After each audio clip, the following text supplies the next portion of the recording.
Fred.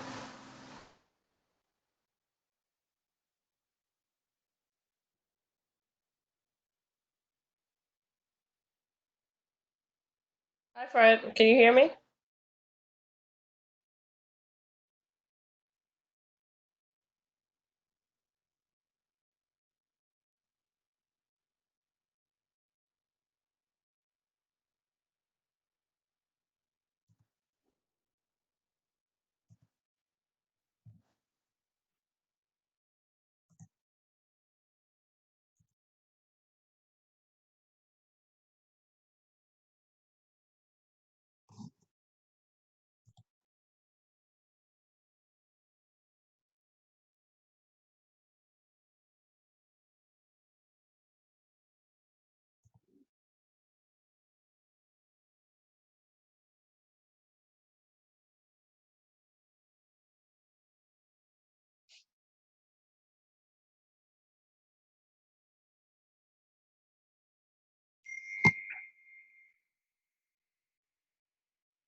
Can you hear me? Hi, Fred.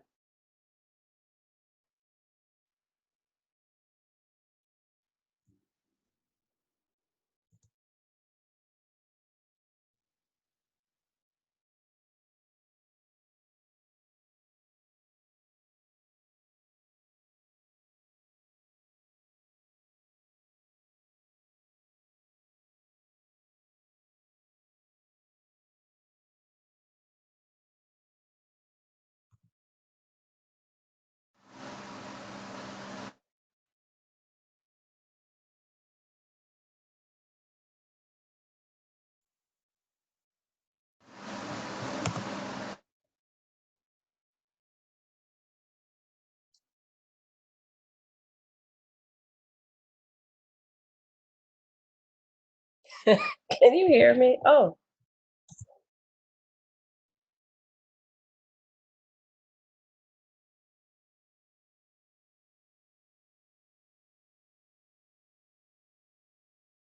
Yeah, Mia, I can't hear anything.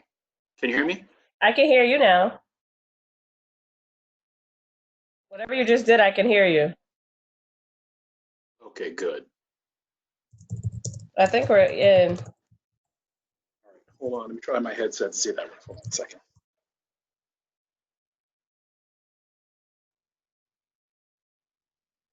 Oh.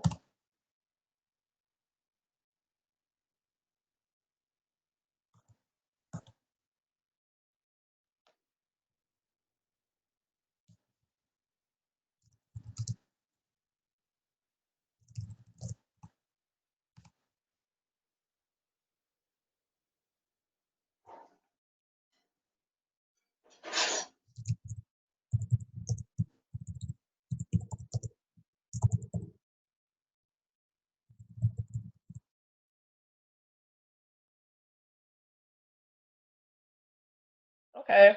I think okay. The everyone's audio, I believe, is disabled when they come into the room, and then you can unmute yourself, I guess, when appropriate. Okay, who's here?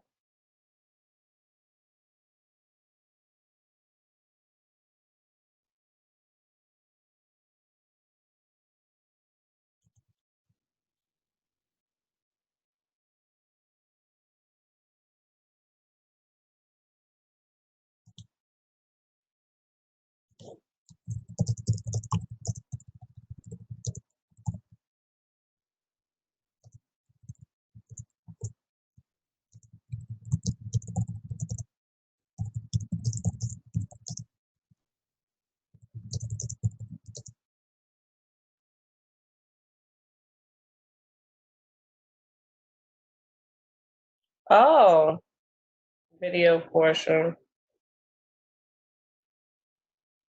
Miss Board is saying that she doesn't see a video option. Interesting. Hold on. Who's here?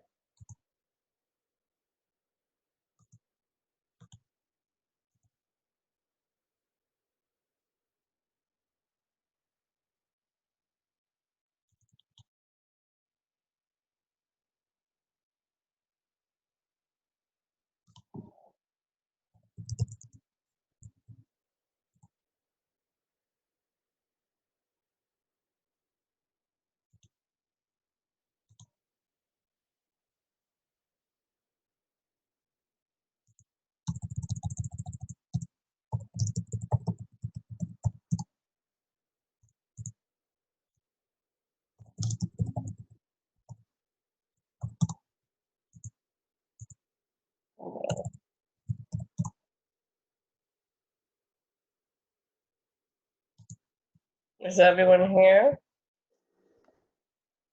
Hold Best I can see. She don't want this. on. Whoa, that's a bit much.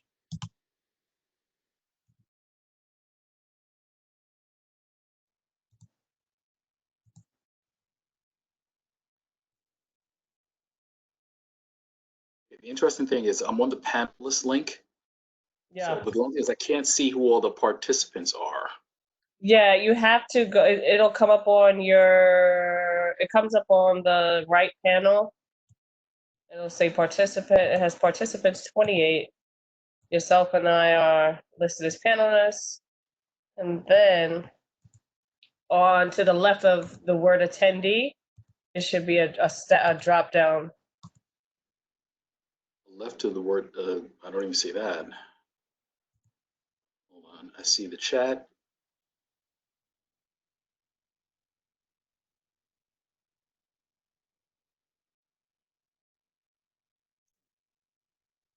Okay. Can't quite see that.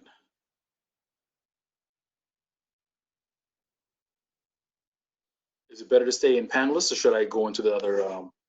You can stay in panelist.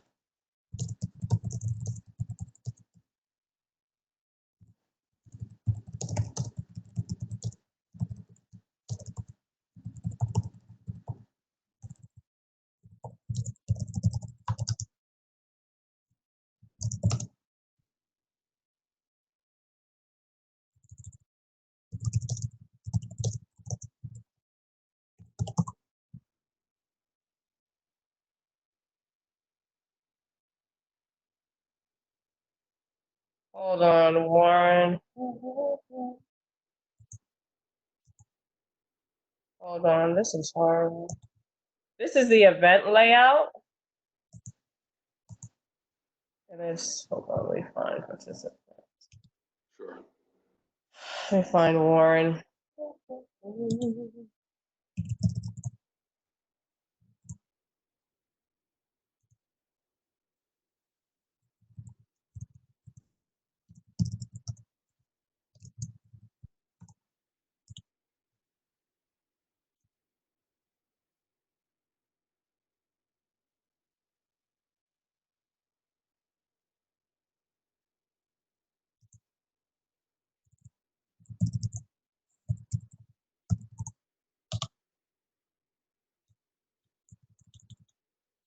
Hold on.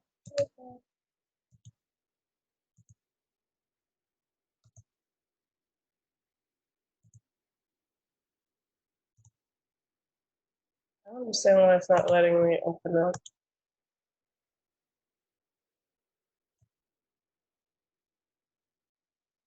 Hold on. I'm trying to find you, Warren, if you can hear me.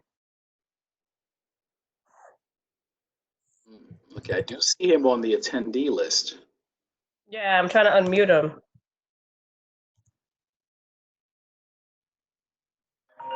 Hold on 1 second. Hello, good evening.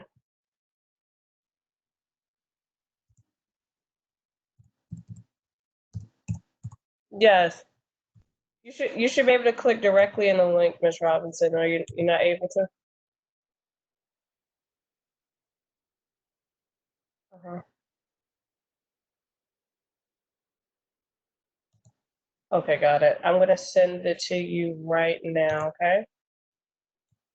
Okay, bye-bye.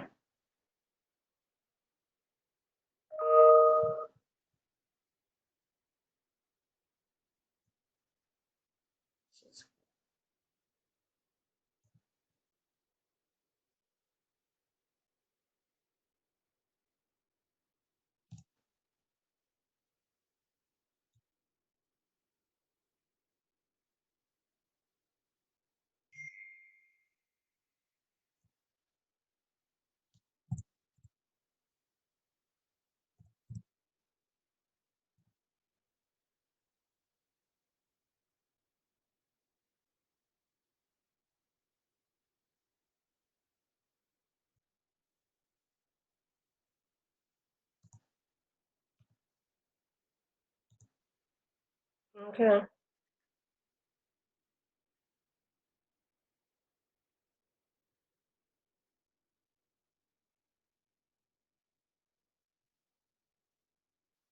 Okay. Fred, can you hear me? I can't hear you. Okay, give me 1 second. I'm gonna unmute everyone. Can everyone hear? Yes. Yes. Okay. Dwayne said it could be a diabetes. He's hallucinating. This is guy. This now see what she's talking about. He's acting like this is a house of him.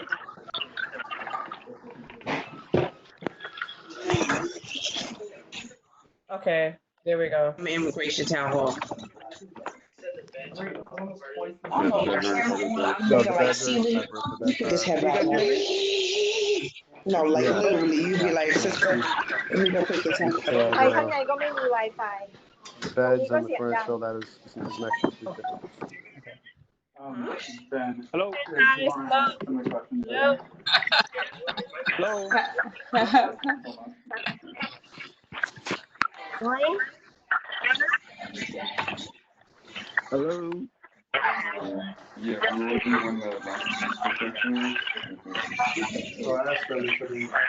I'm touching my phone. She will reach over and touch your phone and she's already on the phone. Oh my God. Addiction is real. Yeah, there's a lot of traffic. Can you mute them and then we'll just start? Maybe you can mute them and tell them to. Go ahead. Okay. Hello, everyone. I want to thank you for your patience. Again, so I think this is a little bit of a learning curve where we're actually we've been getting some feedback with regards to the WebEx meetings. So we were given a recommendation with regards to using this WebEx in a slightly different format. And you can see that we're going through some of the bumps in terms of smoothing this out. I want to thank everyone for your patience and for joining us this evening. I am now going to call this meeting to order. The time is now 7:17. I want to thank everyone for joining us for our virtual community board meeting. Again, this is something that, it's been a trying time for our community in terms of dealing with COVID-19 and all the changes it means in our lives in terms of the things we have to get used to, the things we've had to forego. And I want to thank everyone for being here. But rather than belabor the point, we're going to go right into the agenda. We're actually going to waive the reading of the rules of conduct. The only thing I ask is that if you have questions, so please put those in the chat to the best of our ability as well. And when it comes to Q&A, if it's possible, we are going to ask for people to raise their hands if they have that function, or to somehow indicate if there's questions when the appropriate time comes. Mia, if I could ask, is there any way in terms of, if people have questions, you can recognize that? Definitely. I just asked if anyone would wish to speak or just to provide the question to me directly. They can just message me directly and I will allow them the chance to either speak and by unmuting them or present the information for review. Okay, excellent. Bear with me 1 second. All right. Okay, so going on to the next item, the agenda, presentations. Are there any presentations for this evening? I believe there should be 2 representatives, one for Amy Thai Bistro. If they could make themselves known in the chat, whom they sent to represent them this evening, and for 882 Nostrand, for SLA applications. Okay. Is there anyone here representing Amy Tai Bistro? Please access the chat to identify yourself. And just as a note, as we're figuring everything out as well, it will be very helpful in terms of if everyone can mute their phones. So what I'm going to ask Mia to do is, so at that point, if everyone's mute, if you're actually scheduled to speak or you have something to say at that point, then you can unmute yourself to join in the conversation. So I'm just going to give everyone a minute. Please mute your phones if you are not speaking.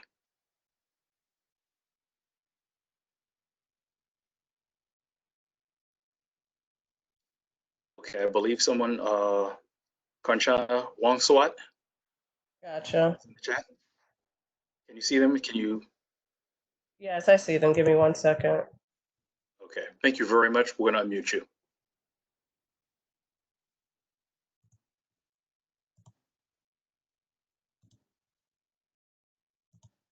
One moment.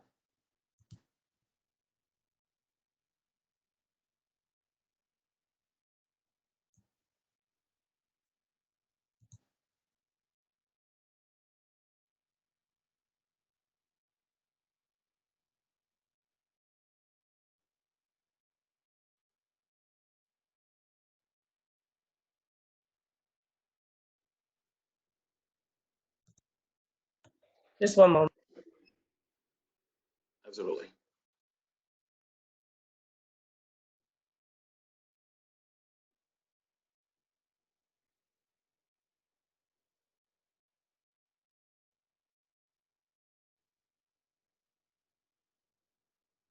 To unmute.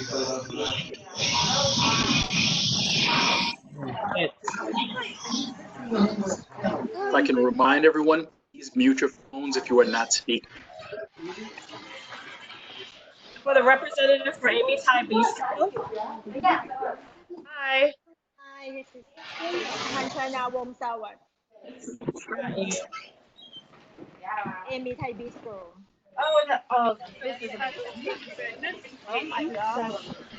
Yeah, thank you for coming out this evening. Could you present your information about the business and SLA application?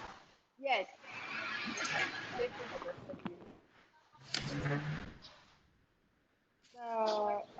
Amy Thai Bistro, 545 Fastbush Avenue.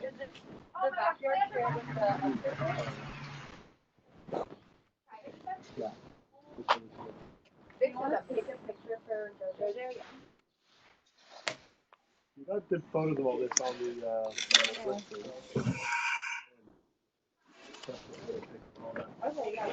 Okay, if I can remind everyone, please, if you are not speaking, please mute your microphones.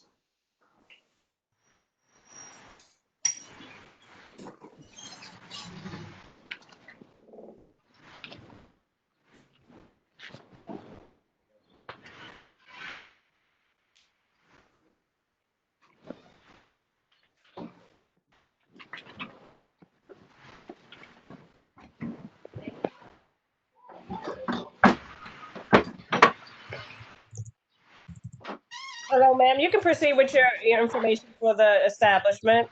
Hours of service. Menu information. Amy Thai Bistro, right? Yes, please. The address is 545 Flatbush Avenue. The hour is 12 in the morning, 12 a.m. No, 12 p.m. to 10:30. Thai food.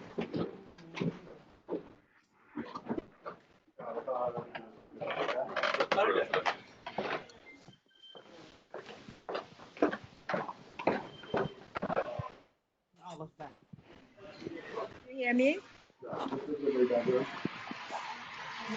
Hours of operation. I'm sorry. Hours of operation. The hour is 12 to this time is 9:30. Okay.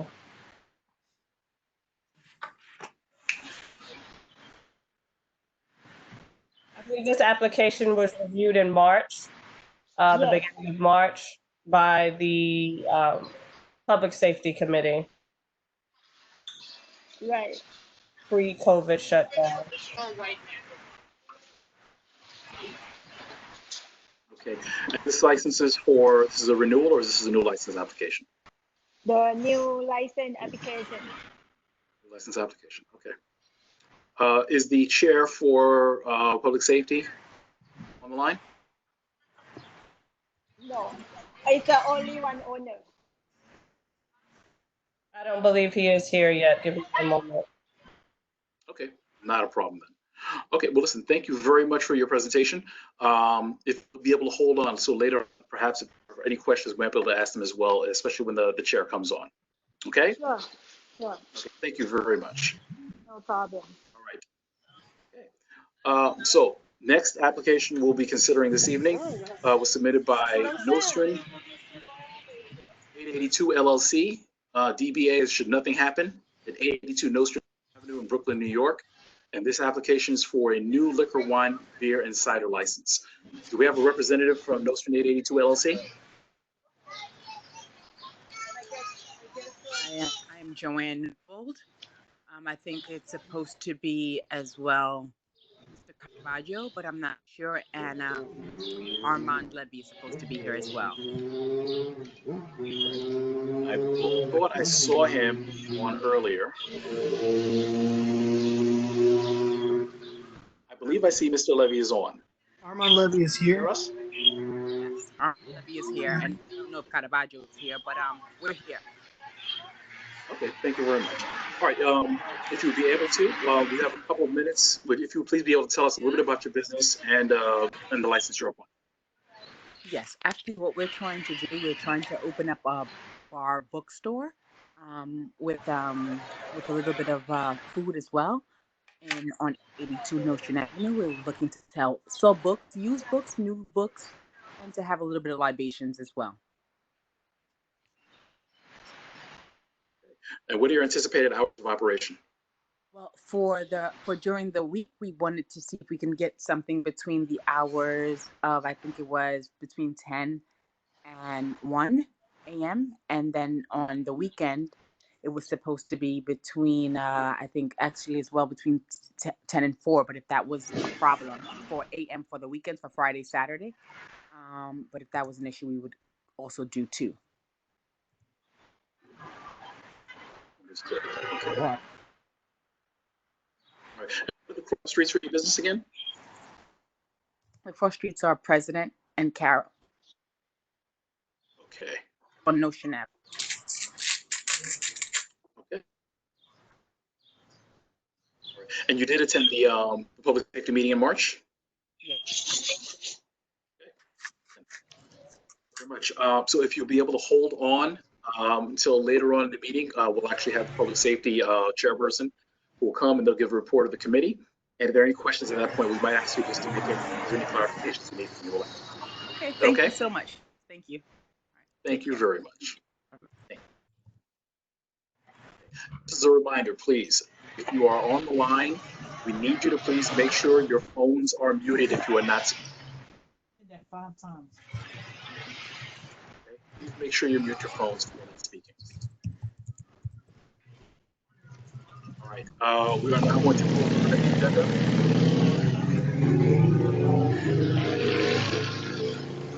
Everybody's moved on. We are now going to move on to the agenda. We're going to go to the public comment period. Is there anyone who had signed up previously for public comment? Ms. Boyd would like to speak. I believe she used the hand raising function. Give me one moment. Ms. Boyd? Hello? Hi, Ms. Boyd. I was about to answer your question as well with regard to the questions about the liquor license. The public safety chair comes up to make a committee report or just a committee update. Questions will be entertained regarding the 2 licenses presented this evening. From the community? Yes, Okay. we'll be taking questions. Yes, because I was. Also, there's so much. There's no way that you can mute other people. You cannot mute anyone from your end. Yes, you know what? This is a different layout that was recommended for our larger meetings using WebEx, and it's a trial and error evening. So I will be muting and unmuting as I can, and Khalid will be assisting me.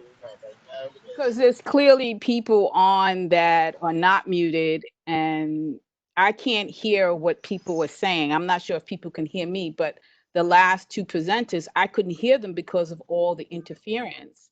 So can you mute everyone when someone is speaking? Is that possible? Yes, I'm actually on the attendee list going through the mute and unmute panel. So yeah, WebEx is not the best layout, so we're attempting to make the best of this in the moment. So my apologies, but definitely we can get you some more follow-up information if you choose on the two businesses that were presented this evening. Okay. Well, I would like to make a statement, but I'm not sure if you guys are ready for the statement. Okay, it's muted. Okay. So, Yes. okay, great. What also happened to the audio, the video? There's no video tonight? For some reason, we're not sure why the video option is not being provided in the event. This is the event model for WebEx, which was recommended for the larger general board meeting just for the capacity. The committee, the regular meeting model was recommended for the smaller committee meetings, but just in a situation where we anticipate over 20 people where it will be a larger setting, the event model was recommended. Okay. And I assume the event model has no Oh my video. God, I can't. It's being recorded by WebEx, and and I was unaware that it did not provide regular attendees the option to do so. So I apologize for that. But well, we were unaware that it did not provide that option. Okay, well, I want to just thank you anyway for it. Well, I would like to make my 3-minute statement. So I will begin now. My name is Alicia Boyd, and I speak on behalf of the groups that I represent. If anyone saw the New York Times article a few months ago, you would have seen a picture of my group that comprises of a cross section of the community: Black, whites, young, old, members of the LGBTQ community, Protestant, Catholics, and Jews. A community board is where members of the community can come and voice their concerns and have their needs addressed. The members of the board are supposed to represent these concerns and needs and provide a place for the community to have their voices heard, regardless of what the topic is and what position a person may take. As we know currently, the basic need that the community has is to stay safe and healthy as the coronavirus has hit New York City the hardest in the world with thousands of deaths. A few weeks ago, the Health and Services Committee, run by Jacoff, presented a Jewish rabbi doctor to provide information about the virus and was available to take questions from the community. I posed this question to the doctor: how concerned should the community be if one portion is adhering to the rules of wearing masks and maintaining social distance, and another part of the community may not be? What should we do? Jacoff asked me what community I was referring to, and I said folks on Kingston Avenue.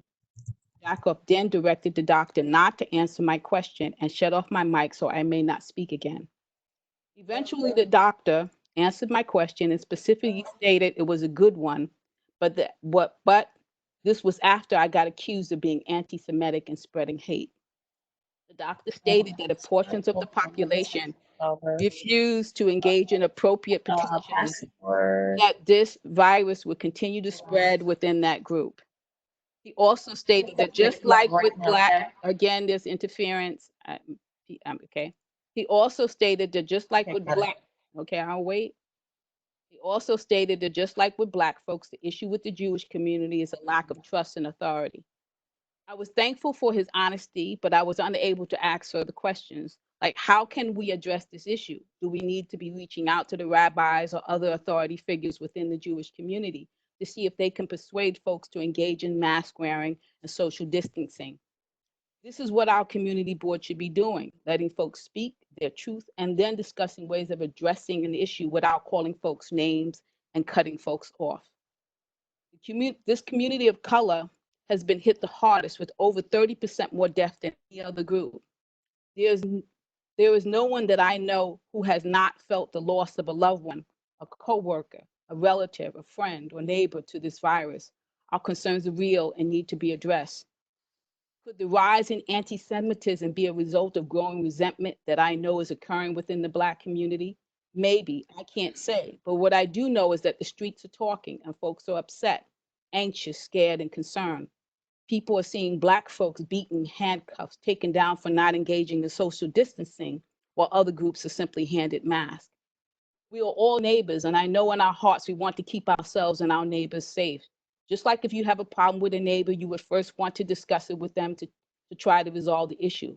Well, let's talk about this issue. Let's see if we can resolve it somehow, see what we can do, not by shutting people out and calling them names, but by engaging in honest conversations and trying to find solutions that are respectful to all. We have been told that this virus is going to come back and the second time will be harder than the first. Let's be prepared. Let's not talk about working together. Let's work together. First, by open communication, and second, by finding solutions which work. Thank you. Thank you, Ms. Boyd. Are there any other speakers? Mia, do we have any other speakers?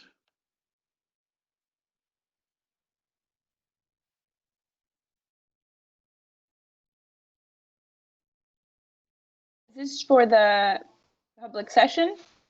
This is the public session, yes, correct. Okay, I just wanted to thank especially Mia Hilton for coming up with a list of ways to spend the budget. It was greatly appreciated because I know it's something that has been asked for quite some time. So thanks a lot for doing that work.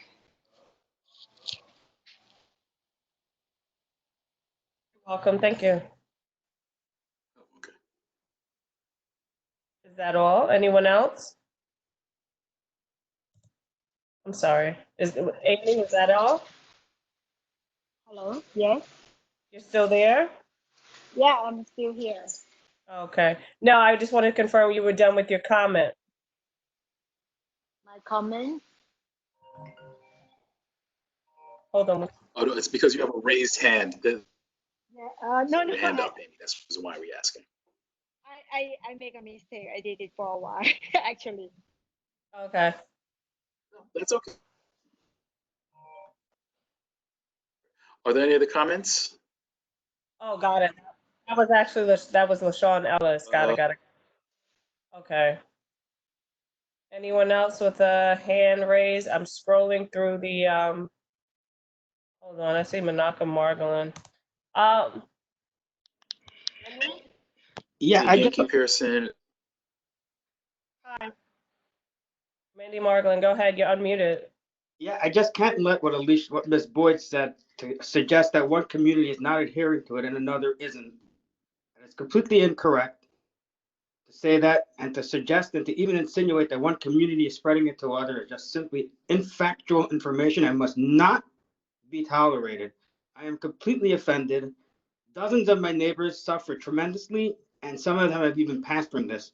And to suggest that our community is not aware and not adhering to this thing or to social distancing any more or less than another community is absolutely slanderous and should absolutely not be tolerated. Thank you. Thank you. Yankee Pearson. Thank you, Mandy.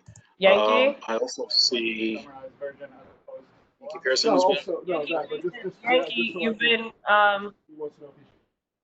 unmuted.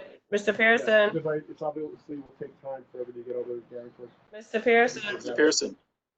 Mr. Pearson, do you have a comment? I'm going to remute him. He may have had a question at some point, but I'm going to remute him. Okay. No, listen, very well. All right. I want to thank everyone again for your, for your patience. This is definitely something, this is a learning experience for us in terms of we're trying to figure out how we work this. The truth is, I'm not sure how much longer we're going to have to work this kind of a system in terms of meeting virtually. But this is a learning exercise for us as well in terms of we're figuring out what's working and what's not. So again, I thank you for your patience as we go through this. We are now going to move on in the agenda for acknowledgements. Trying to look through the list to see. I saw the district leader there. I did see the district leader. Edu Hermelin, is he there still? Hi, how are you? Mr. Baptiste. Yes, how you doing, sir? Hi, good evening. Good evening, everyone on BKA 9, Committee Board 9.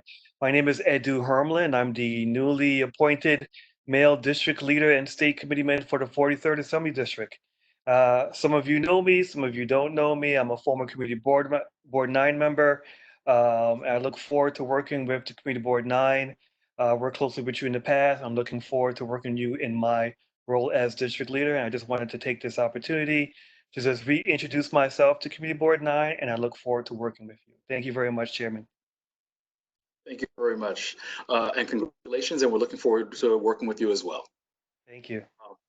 Okay, and I apologize in advance to all the electeds and to the representatives. We're going a little bit out of order just because we don't have a list where we see you, but we're going to try and call you out as we see you as well. I do see Alicia Goodrich from, are you speaking on behalf of Assemblymember Richardson this evening? Good afternoon, everyone. Yes, thank you. We're actually having an immigration town hall as we speak, so we're splitting roles here. And I just wanted to say hello to everyone. CB9, we missed you. We missed our guy, Dwayne. He was not feeling well, but he is back on the mend, so keep him in your thoughts and your prayers. Just wanted to let you guys know the things that we are currently doing in the community. And one of the biggest things, if you have been a part of our meetings, is the access to food. So we are moving aggressively and doing food distributions across the entire district. And from Wednesday through Saturday, there are, and I will share with Mia, we have food distributions. This week, we just added Grace Reformed Church.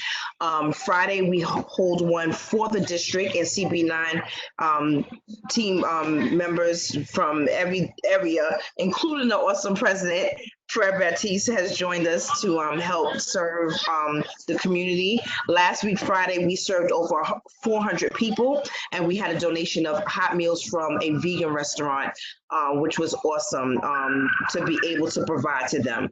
So on top of that, of course, we know census.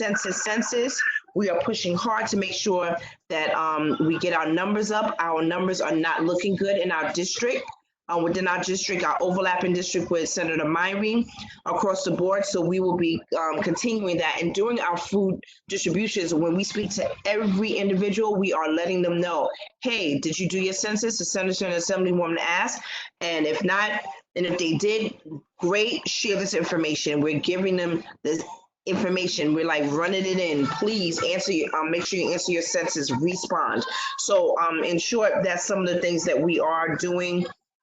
On top of the town halls, next week we're hosting one with Senator Myrie again, dealing with public safety. And tomorrow, we cannot forget that this is Mental Health Awareness Month. We're holding one dealing with mental health and domestic violence that will be a part of the Central Brooklyn Leadership electeds coming together to talk about mental health and domestic violence, which have both have been on an uptick since the COVID-19 emerging. So with that being said, I don't want to be long, but I just want to be sure that we did touch base. The Assemblywoman Chair sends her regards, and thank you for giving me this time. Thank you so much, Alicia. Appreciate you and the Assembly member and all the work you do. All right. Again, I'm going out of order. And if I would also ask, if you're an elected or a representative, if you could please let Mia know that you're on the line, so she'll be able to also recognize you as well. I also saw, is Ricardo Newbold still on the line? Joanne Newbold or Ricardo Newbold? Ricardo Newbold, representing the Brooklyn Borough President. If you could come forth and unmute yourself, Ricardo, if you're still present. Lower portion of your screen.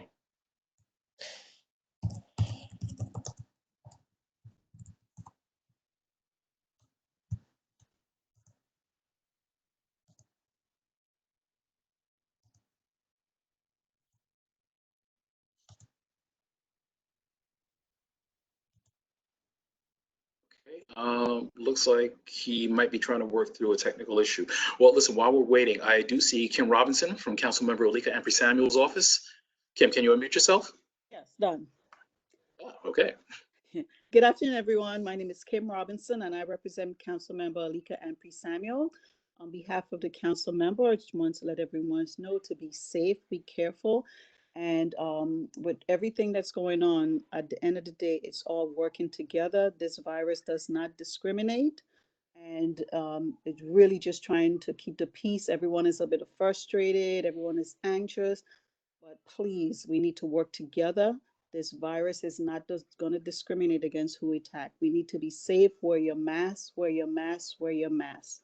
Thank you. Thank you so much, Kim.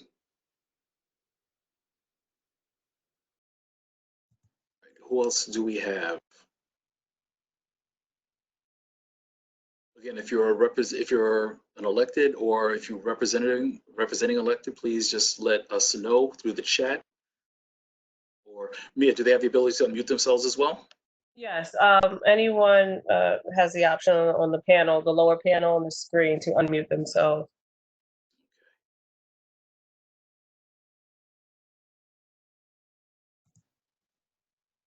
All right, I'm not seeing anyone else on the list. What about you, Mia? Do you see anyone? I'm trying to see if Ricardo's still here in terms of representing Borough Hall, but I do not. Okay. All right, again, and we leave the offer. So if there is, oh no, all right. Ricardo is on. He's having an issue. He cannot unmute himself. Can you unmute him? Give me one moment.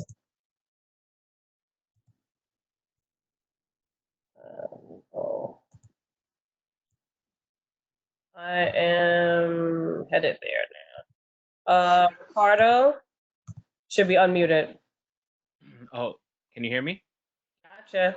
Oh, hey, no, nothing, no major announcements to be made. CAC is still accepting phone calls pertaining to any issues that the community may have at 718-802-3700. You can also ask if you need masks or gloves. You can speak with them about that. And I know that the borough president has made a big point to try to get as many masks as many people as possible. We are also working with different organizations to provide food. If you know anybody who needs it, or if you yourself need it, just speak with CAC again at 718-802-3700 so we can help you get resources that you may need. Got it. Thank you very much, Ricardo. All right, I'm not seeing anyone else in the chat. If there are any other representatives, please let us know, and if time permitting, we'll also allow you to have a couple of minutes, hopefully at the end of the agenda as well. We're going to move on. That's going to conclude our acknowledgements. We're going to move on to the business session. I would ask First Vice Chair Warren Burke, are you on the line? Give me one moment, let me unmute him. Sure. Warren, go ahead. He's calling. Oh, he called in. Hold on a moment. Call in 20. Warren? Yes, I can hear you. Okay, you're on. All right. Okay. Hello, everybody. We'll call the roll. Pat Baker, Stuart Dahlberg. Hold on one second. Fred Baptiste. One moment. I have to unmute everyone. Just because speaking that fast doesn't give everyone an opportunity to unmute themselves and respond. Okay, I can speak slower. Okay. Hold on one second. Pat Baker. I'm gonna give a chance to unmute everyone who's not a board member. And again, we're going to have to ask everyone, please, especially if you're a board member, if once you've actually acknowledged that you're here, please mute your phones as well so that we can eliminate as much of the background noise as possible. And please unmute the muting option on your screen. Can you hear me, Mayor? Yes, Ms. Williams. I I hear you. Oh, good. Thank you, because I was gonna hang up. Okay, thanks. Gotcha. Give me 1 second. I'm trying to go through and unmute all the board members. This is a fast enough process. Okay. All right, Warren, you can go ahead and call the roll. Okay, Pat Baker. Stuart Balberg. Here. Present. Fred Baptiste. Virginia Bechtold. I am gonna mute him at the board. I can't talk. Virginia Bechtold. Jaco Thurman. Present. Simone Bennett.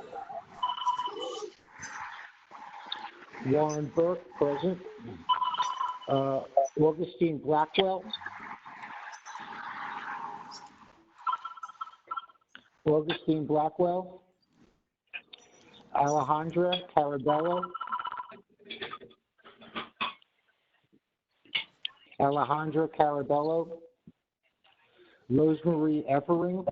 Present. Tessa Hackett Vieira. Tessa Hackett Vieira. Bishop Sylvester Hamilton Gonzalez. Here. Here. Shloma, thank you. Shloma Hecht. Francisco Leopold. Francisco Leopold. Yeah. Okay. Nolan Levinson. Here. Michael Labarge. Matthias Limberger. Present. Menachem Margolin. Present.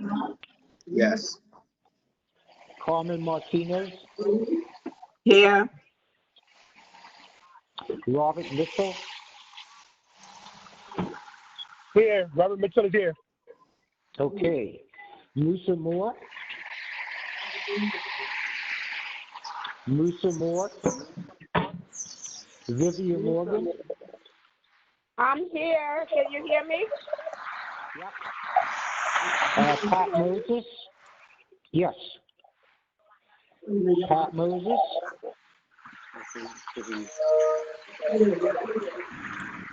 Pat Moses.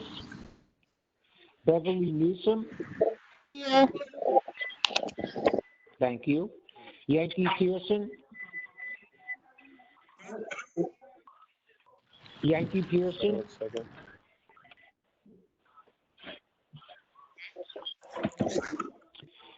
Present.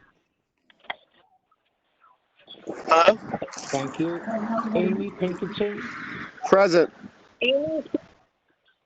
Thank you. Amy Pinkerton. Amy is here. Yeah. Thank you. Thank you. Unella Rome Perry. Thank you.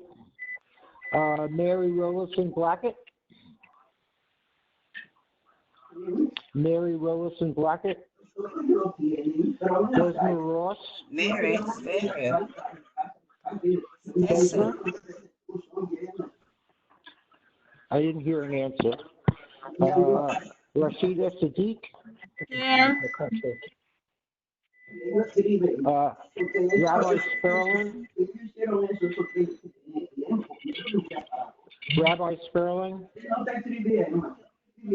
Debbie Timothy. Here. Evelyn Williams is here. Here. And Lorianne Wilsley. Here. Thank you. Okay. 1, 2, 3. Yeah. Warren, if I could ask, could you just call the names of those who did not respond before, just to make sure we've captured them? Okay, Pat Baker. Virginia Bechtold. Simone Bennett, Augustine Blackwell, Alejandra Carabello,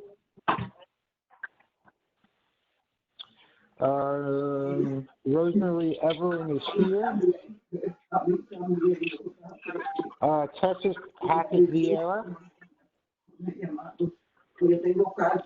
Bishop Sylvetta Hamilton Gonzalez. I'm here. Okay, thank you. Shloma Heck. Did you hear that I'm here? Yes, Okay, you're recorded. Okay, thank you. Okay, Shloma Heck. Michael Labard.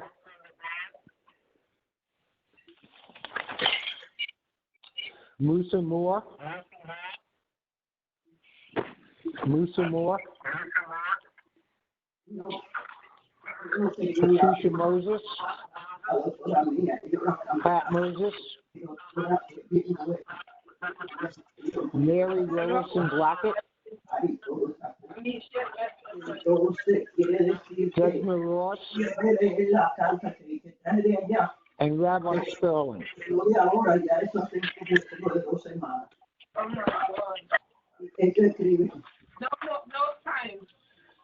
Thank you, Warren. What is our current count?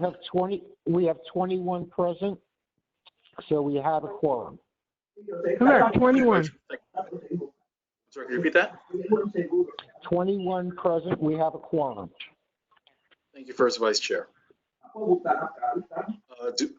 thank you very much. Moving on to item B, the approval of minutes.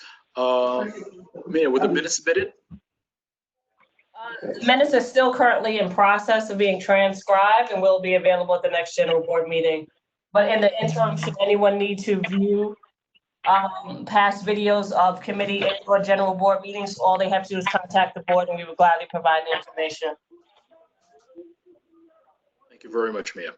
Sure. So at the meeting, we will approve the minutes for May as well. Well, for April and May. All right, so moving on in the agenda, item C, committee reports. Are there any committees with anything to report for this month? Not really. The meeting was not well attended, well parked.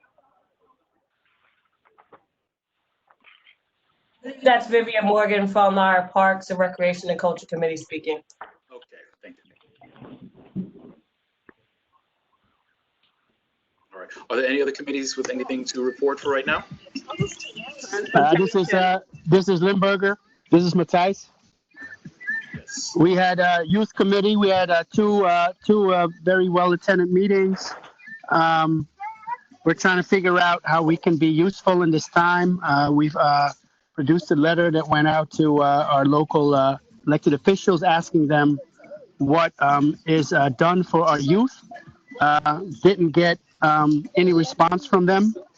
Hopefully, we'll be able to work with them to be able to offer some resources to our youth in the community. But so far, we haven't really got anywhere yet, but we will keep trying. Okay, thank you very much. And we'll follow up on any of those communications as well. So we'll make sure the district office and myself, we'll follow those correspondence just to see where we are and see what answers we can get as well. Thank you. Thank you very much. Transportation Committee. I'm sorry, which committee? Transportation. Yes, go ahead, Carmen. Hi, everyone. Carmen Martinez here for Transportation Committee. The Transportation Committee met on May 13th. It was basically a reconnect meeting because we have not met in a couple of months due to the pandemic. We did have the opportunity to meet Emily from DOT, who's going to be our new liaison, and we have been in communication with her over outstanding transportation issues. Alexandra Gurgis from DTC also updated us on the reconstruction of Empire Boulevard. So we discussed current events in the community with regard to how COVID-19 has been affecting the making sure that everybody from the committee was safe. Since we met, though, we did get communication from DOT trying to get feedback on plans for them to open up the side street, or not the side street, the service side of Eastern Parkway. So we are currently trying to look for alternate to open streets, because we don't believe that opening Eastern Parkway, a side street, is going to be something that's going to be good. It's going to create a situation in terms of crowd control. CBA is also against it. So we have asked other people to submit recommendation for alternate open street other than Eastern Parkway. So we'll putting it out to the board members and those community members that are on the meeting, if they wish to move forward any kind of recommendation, so that we can get back to DOT with our formal response from the board.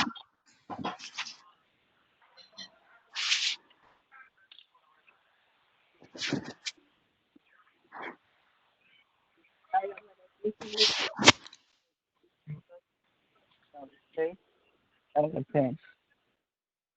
I'm sorry, I muted myself. Carmen, thank you very much for that report.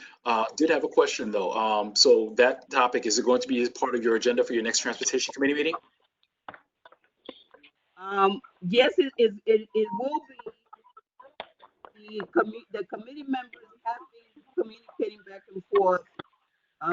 So I will appreciate if the board members send emails to the community board with any recommendation that they have, so that we can compile a list to submit to DOT for consideration. Okay, thank you very much. All right, are there any other committees as well that would like to report? Hi, it's Debbie. Yes.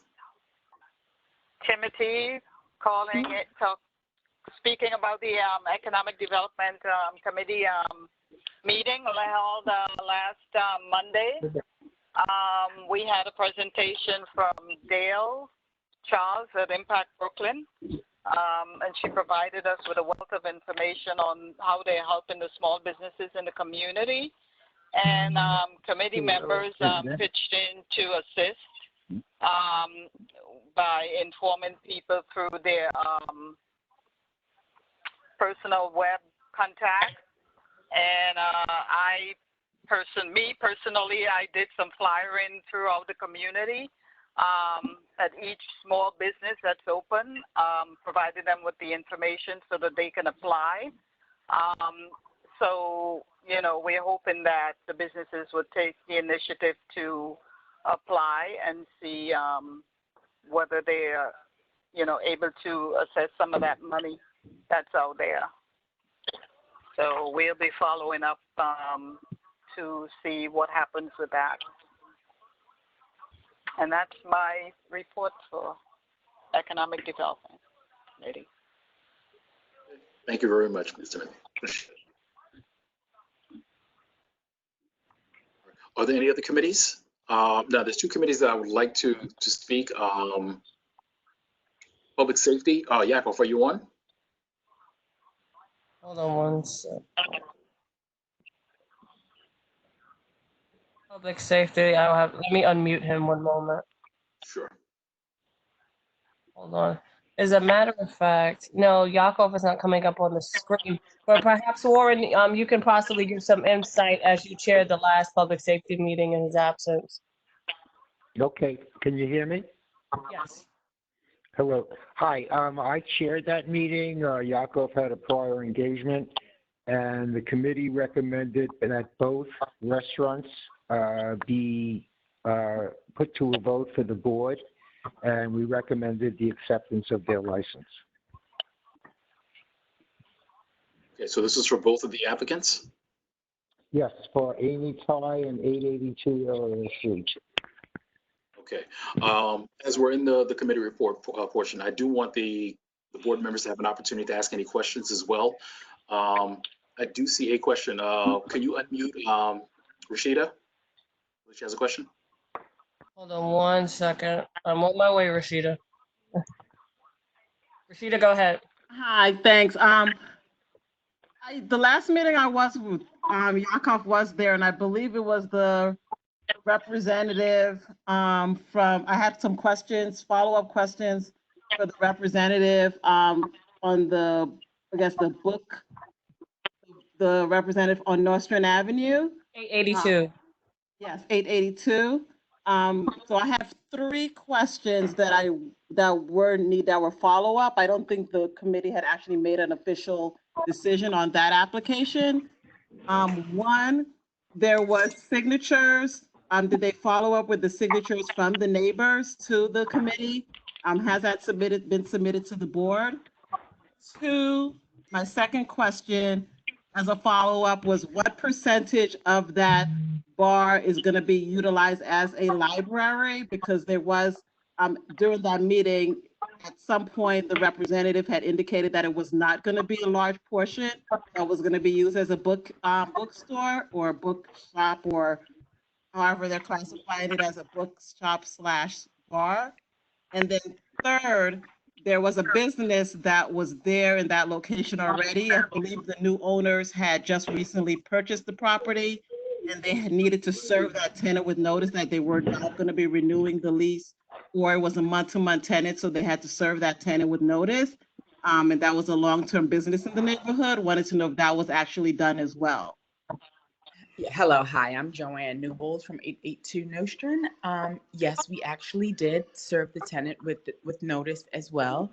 We let him know the situation, and we bought the building and renovated the building, and it was going to take some time to be able to get the store up to what we needed to have it. I'm sorry, let me just make sure that I'm not in a noisy place.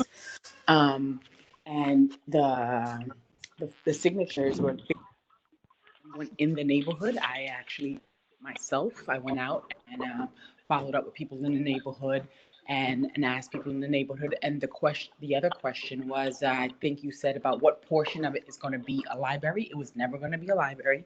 It's going to be a portion that's going to have books for sale. And we're also going to run a bar there. Did I answer it to your liking, or would you like more explanation? Then I have a follow-up question again regarding the portion. So it's going to be a bar, and you're going to have, what portion is going to be books for sale? And second, and just a follow-up on that as well. Do you need a full license, or why aren't you going for just the wine? No, we are going for a full license. We're not just going for, we are going for a full license. Okay.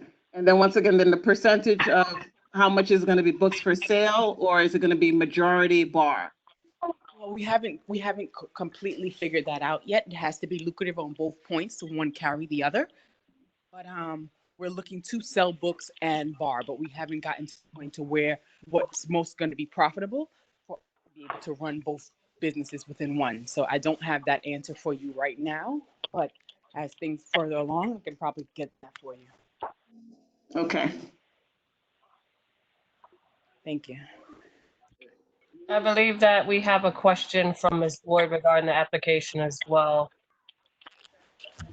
Okay. Give me one moment. Let me unmute her. Ms. Boyd, go ahead.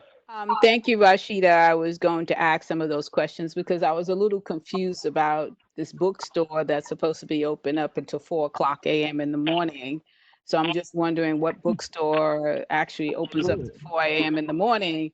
It sounds more like a bar, but now they're saying it's a cafe. So I'm still a little confused about exactly what this is. Is it a cafe? Is it a bookstore, or is it a bar? It sounds like a bar. But that needs to be some clarification. She said she's got the signatures. Did she give the signatures to the community board? The community board, and who did you give it to then, ma'am? that was at the community board meeting. I don't have that paperwork. The person that I gave it to, our representation actually gave it to I think the person that was speaking that night. I don't remember that person's name, but we submitted all the documents.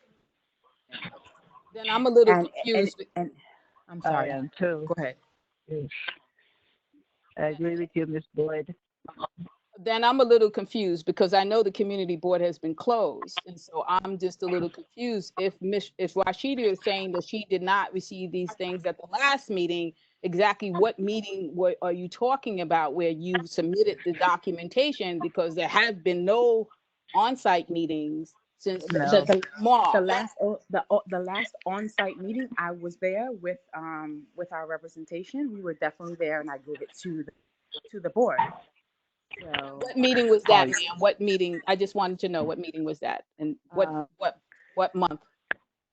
I think it was April. I think it was. No. No, I'm sorry. In April. Okay. Ms. Boyd, sorry, this is Mia from the board office. I believe that this applicant appeared twice. Yes. First, unofficially, just posing questions, and second, officially with formal representation and full presentation of what the business would encompass. So that is true. This specific business came to 2 separate meetings, but the second was the one that Mr. Burke chaired in Mr. Berman's absence. Okay, so she gave the documents to. I believe the representative, Mr. Caraballo is your representative, correct? Yes, he is. Right. Yeah. They were one of the last meetings that were actually held within the board office, but they appeared at the meeting that Mr. Burke chaired. So did Mr. Burke receive the documents? So the question needs to go to Mr. Burke. Yes, I did. Okay. And was that approved? And the next question is that are they going to be given license to go on to 4 o'clock in the morning as a bar?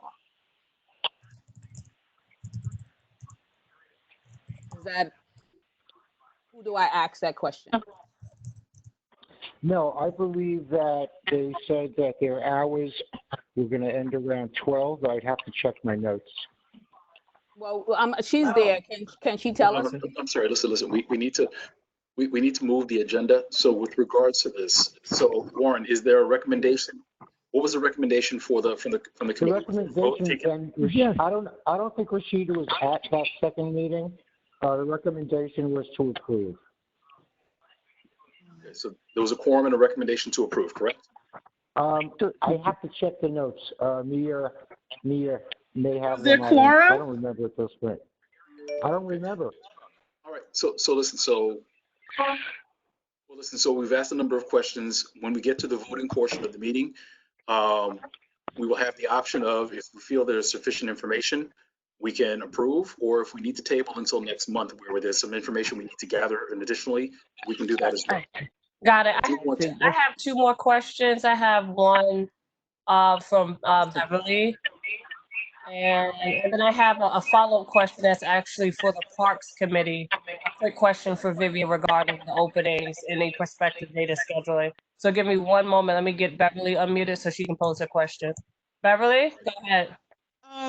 I think Fred pretty much answered my question, because it doesn't seem like the bar bookstore is ready, because they're going to be a bar that just happens to sell books. That's what it sounds like. And until she's sure, she shouldn't come in front of the board. Well, I am sure. Excuse me. I don't think I'm not sure. It's going to be a bar bookstore. Ma'am, this is the question. My peer asked, what portion of the space is going to be books? You weren't sure. Then someone else asked what your hours were going to be.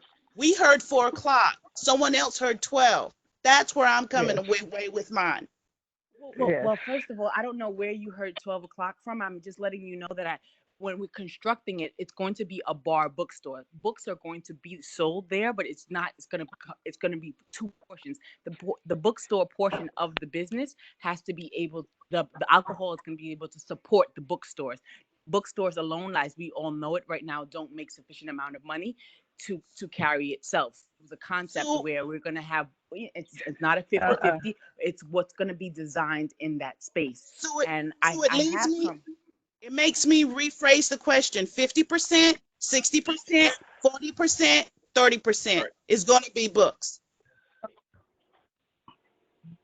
You're asking me the same question when I think I just answered that question. You didn't tell us a percentage. You didn't tell us a percentage. I can't give you a percentage. I think the best thing to do, Beverly, perhaps I can give you or possibly forward you the documents that was presented to the Public Safety Committee.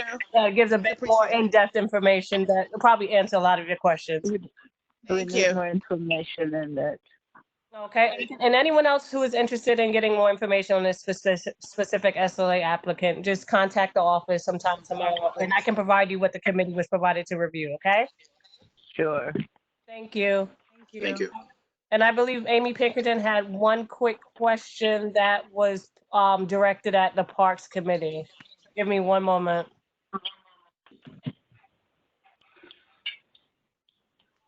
Ms. Pinkerton, go ahead. I believe you're unmuted.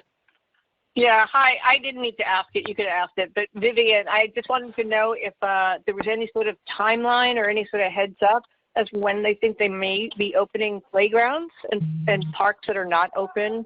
You know, the unpausing of New York City.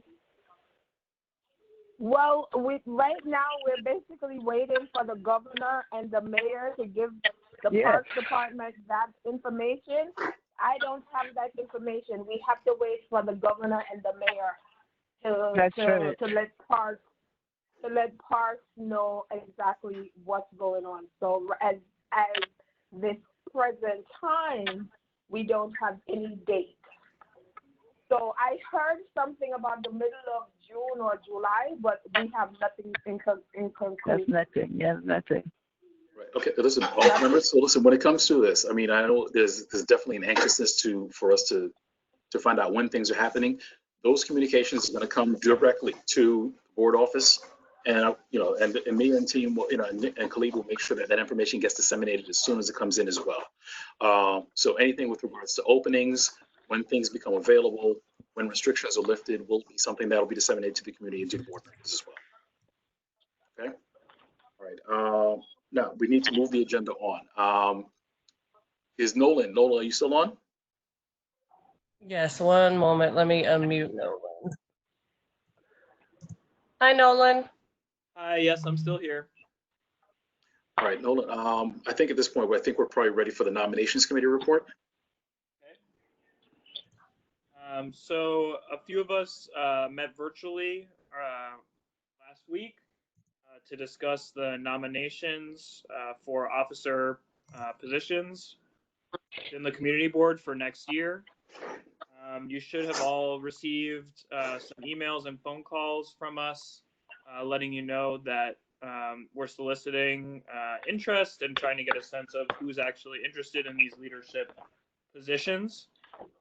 So we did get a few names, and then also I believe we can accept floor nominations as well, right? So Fred, should I read out the names that we received, or? Right, read out the names you received so far, and then later on in the agenda, we'll open up the floor for nominations. Well, actually, no, we can do it one time. We can do it this one time. Okay. So for chair, we have you, Fred.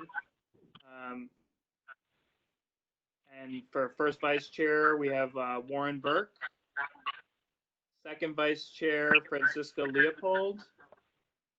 Secretary, we have two people so far. We have Stuart Ballberg and Alejandra Caraballo. No one has submitted their name yet for treasurer. And Yakov Berman has submitted his name for member at large. Okay, thank you very much. So I guess you can proceed. I'm sorry. Fred. Yes. Hi, this is Warren. Evelyn Williams nominated for member at large. She said she did not receive a phone call. No, I did not. Am I muted? No, we hear you, Ms. Williams. Huh? Your interest is noted, Ms. Williams. We heard you. Thank you. Okay. Mia, am I muted? Ms. Hackett Vera. Hello, Mia? Good evening. I hear you. We all hear you. Oh, okay. I received the phone call, but unfortunately I was not able to answer. So I'm going to continue trying for the position of member at large. Oh, I'm sorry, not Hackett Vera. I'm sorry, Vivia. Yes. Why was I not called? Anybody? I'm sorry, members. I'm sorry, members of the board. Yes, hello, I can't have everyone. We're going to open it up where people will have an opportunity to actually nominate or be nominated. But I just have a question for the chair. With regards to outreach, how is that conducted? If you could explain that, that might help in terms of that. So we divided between the 5 members. Each of us were designated to call a handful of board members or contact at least via email and then follow-ups via phone call. I didn't get an email. I didn't get a call. I think there's an issue with communication and this board. This is Lorianne Wolfley, and there's been times where I find that there's a breakdown with messaging. I did not get a call. I did not get an email. I got nothing. Who has my name?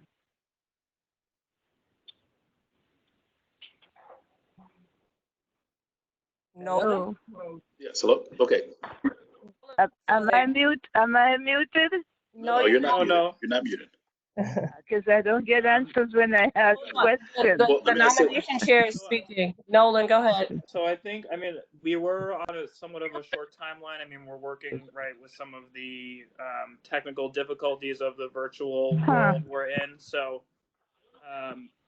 what I will say is that, if you are interested in running for a position or rerunning for a position, that will be able to happen on the floor after this.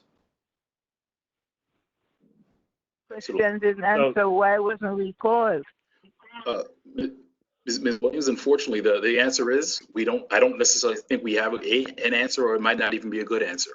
But what our bylaws do allow for is 1, that initial outreach, and then 2, the opportunity to actually do it from the floor. So if you are present here today, right. And what I'm saying is there's no way we can fix that. I can't say that somebody called you or didn't call you. It didn't happen. The only thing we can do at this point is for those who are, once the floor is opened by the chair, those who are interested in being nominated and running for a position can do so as of right now, as of this meeting, per the bylaws. Yanela Rome Perry would like to add a comment. I have Yakov and Yanela who would like to speak as well. Okay, so we'll have those 2 comments, and then we're going to move on. Yanela, you're unmuted. Go ahead. Yes, I didn't get a call either.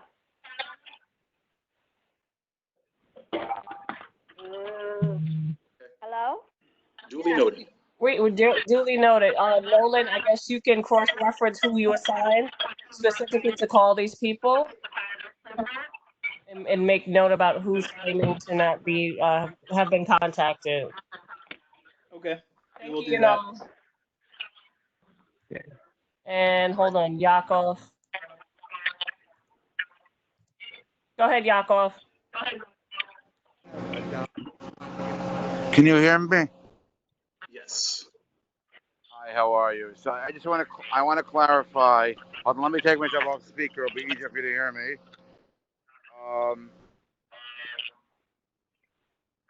We hear you, Yakov. Please All right, I just want to clarify. The purpose of the bylaw, the nomination committee, is really to vet to make sure we all qualify under the bylaws, that we've come to the necessary meetings. There is no requirement, not in Robert's rules or not in the bylaws, that we have to call every board member. So I think this conversation is really irrelevant. Whoever was called, whoever wasn't called. We have no legal requirement. It's something that the community board does, community board 9. That's And not true. I don't see a purpose in continuing this That's not conversation true. any further. I have a comment. This is Lori That is Ann not Mobley. true. That is not true. Hold on, Members, Evelyn. order of the day. Members, order of the day. I have a comment. Order of the day, members. It's absolutely accurate. The bylaws state that Order of the day. We were taking 2 comments. It's already been noted in terms of the bylaws state Yes, that the nominations okay. committee will conduct a canvass, and they will Accepted. also open the floor for nominations at the board meeting. So whatever the canvas was what it was. So there is, I mean, it But makes if no you're sense for us. saying, I'm sorry, but what I'm saying is you're this. saying you called people and you didn't call people, there's an issue with that. It's No, like it's if you're not saying you it's- called people. No, it's not an That's argument of my who issue. called. No, it's not an argument of who called, because I can't tell you you got called and you didn't. So that's not even a question at this point. If you did not get a phone call, that is something that we will have to deal with separately. That is a conversation the committee will have internally in terms of what happened with that. And I will ask them as well, and we'll find out what happened, and we will try and fix that. But as of right But now, if you're putting moving it forward, But if you're Thank putting you, it Chair. on the record that people called, you should clarify and say, well, not everyone got called. There's a difference between saying on the record that everyone was called and everyone was able to speak and say something. When you didn't call anyone, say you didn't call anyone. There's a difference. No, and I understand that. And the point is, it is a matter of the record. So there were phone calls made. I'm sure the chairman of the committee has those records. He will work with his committee to understand and document what calls were made or what wasn't done. But at this point, for us to move forward as a board, floor is now open. That is the next mechanism in terms of those who are interested in running have the opportunity to do so right now. All right, so we will find out, and we will make sure, we'll find out where the breakdown happened with that. But at this point, it's not necessarily the best use of the board's time. It's not productive for us to say, okay, well, so debate who got a call and who didn't get a call. If you didn't get one, unfortunately, you didn't get one. But now is the opportunity, if you do want to run, that you can do so. So I turn it back to the chair to please open the nominations from the floor for the executive officer positions. Okay, thanks, Fred. Yeah, so we will be taking nominations from the floor. I don't know how we want to, I guess, handle this in terms of muting and unmuting folks and. I don't think that we should do muting or unmuting. I think that everyone should place it into the chat for all to see so that it can be noted by all attendees. Okay. That's the quickest way for it to be acknowledged by everyone. Well, unfortunately, I think we do have some members who are on the phone who do not have that ability. So we would probably need to actually have, if they want to nominate themselves, they need the opportunity to go that way. So my recommendation is to the chair, just call out by position, call 3 times who's interested in that position and close nominations, and then move on to the next position. Okay. So for chair, do we have anybody who would like to nominate someone? Everyone. Green the pet.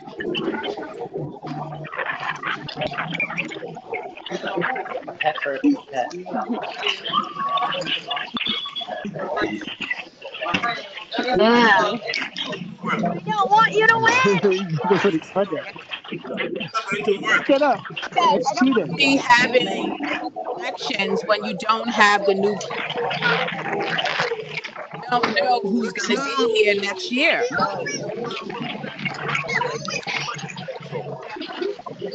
ahead, for a second time. Responsible And I've lost. the nomination.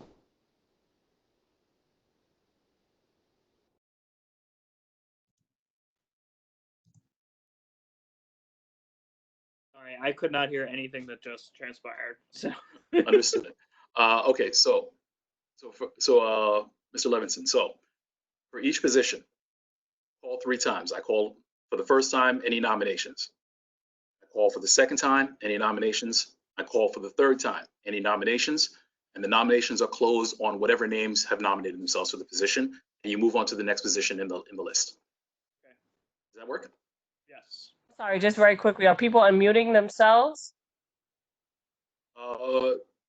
Because I'm not sure if the call-in feature allows for that. So should I unmute all the callers? Because I'm not sure exactly. I know that those who are logged in on a computer, desktop, have the option to click on unmute in a rather quick fashion, but I'm not sure exactly what the turnaround time is for those who are.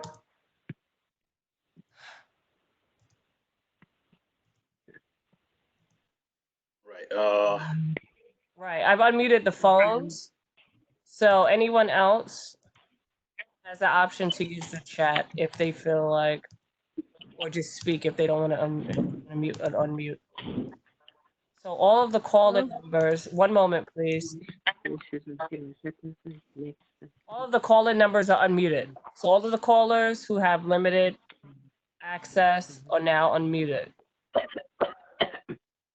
And all of the other attendees have the option to unmute themselves or place information directly into the chat.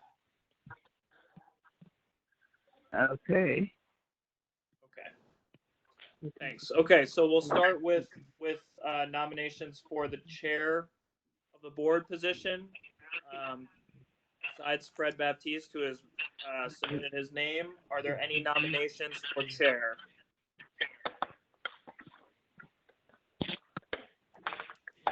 Okay, any nominations for chair?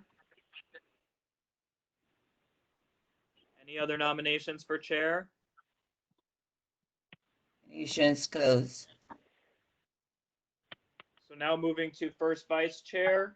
Nominations closed. Okay, nominations closed.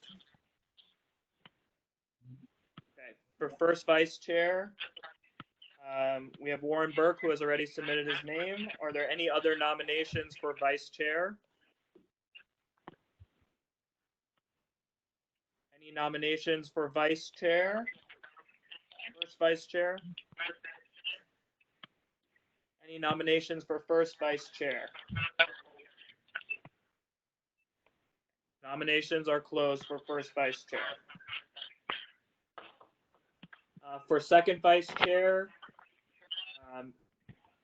besides Francisca Leopold, who indicated her interest already, are there any nominations for second vice chair? Any nominations for second vice chair? Any nominations for second vice chair? Nominations for second vice chair are closed. Okay, nominations for secretary. Previously submitted were Stuart Ballberg and Alejandro Caraballo. Are there any additional nominations for secretary? Any additional nominations for secretary? Any nominations for secretary? Okay, the nominations have been closed. Hello? Yes? Yeah, thank you. Yeah, my name is up. Yes, I'm running. Yes, yes. It's okay. We acknowledge that. Yeah, we acknowledge that. Yeah. Okay. Okay. If no other nominations for secretary are closed. The nominations for treasurer, we did not have anyone submit prior to this meeting. Are there any nominations for treasurer?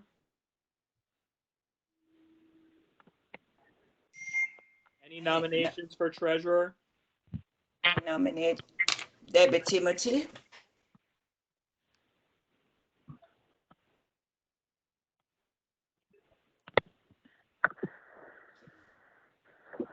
Debbie Timothy has been nominated. Yes, I nominate Debbie Timothy.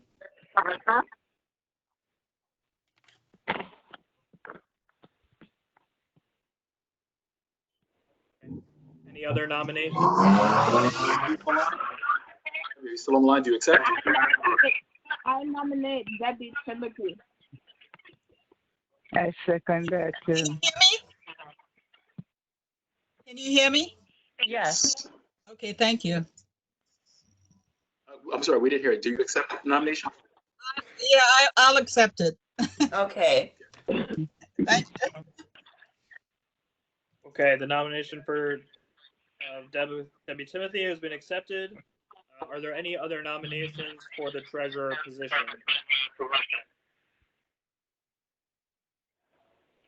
Okay, the nominations for treasurer have been closed.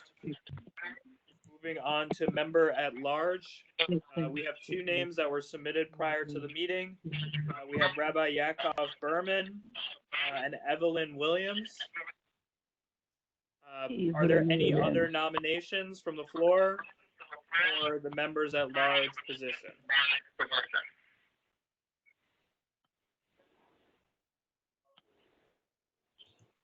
Any other nominations for the member at large?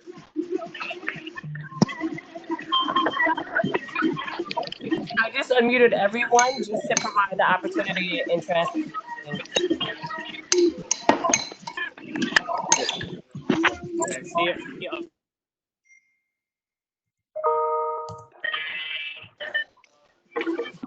Nominations for member at large? I nominate. Name in there. Who do you nominate? Who are you nominating? Oh, do you hear me? Yes, whom are you nominating? Vivian Morgan, myself. Got it.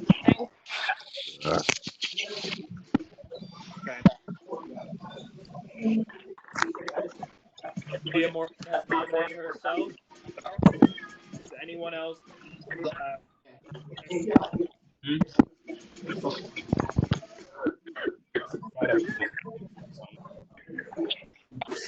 Evelyn Williams accept the nomination.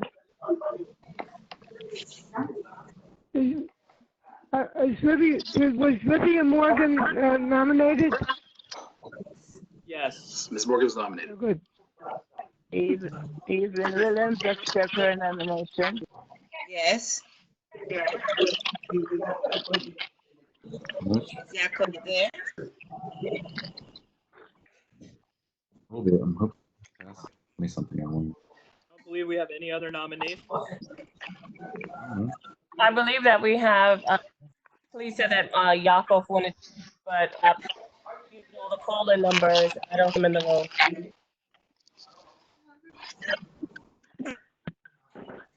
Are you saying? Thank you. Yakov? Colin? I believe he wanted to.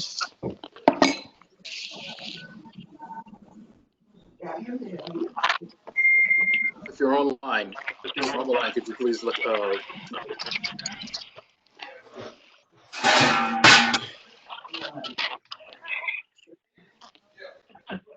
Berman, if you're on the line, please let us know.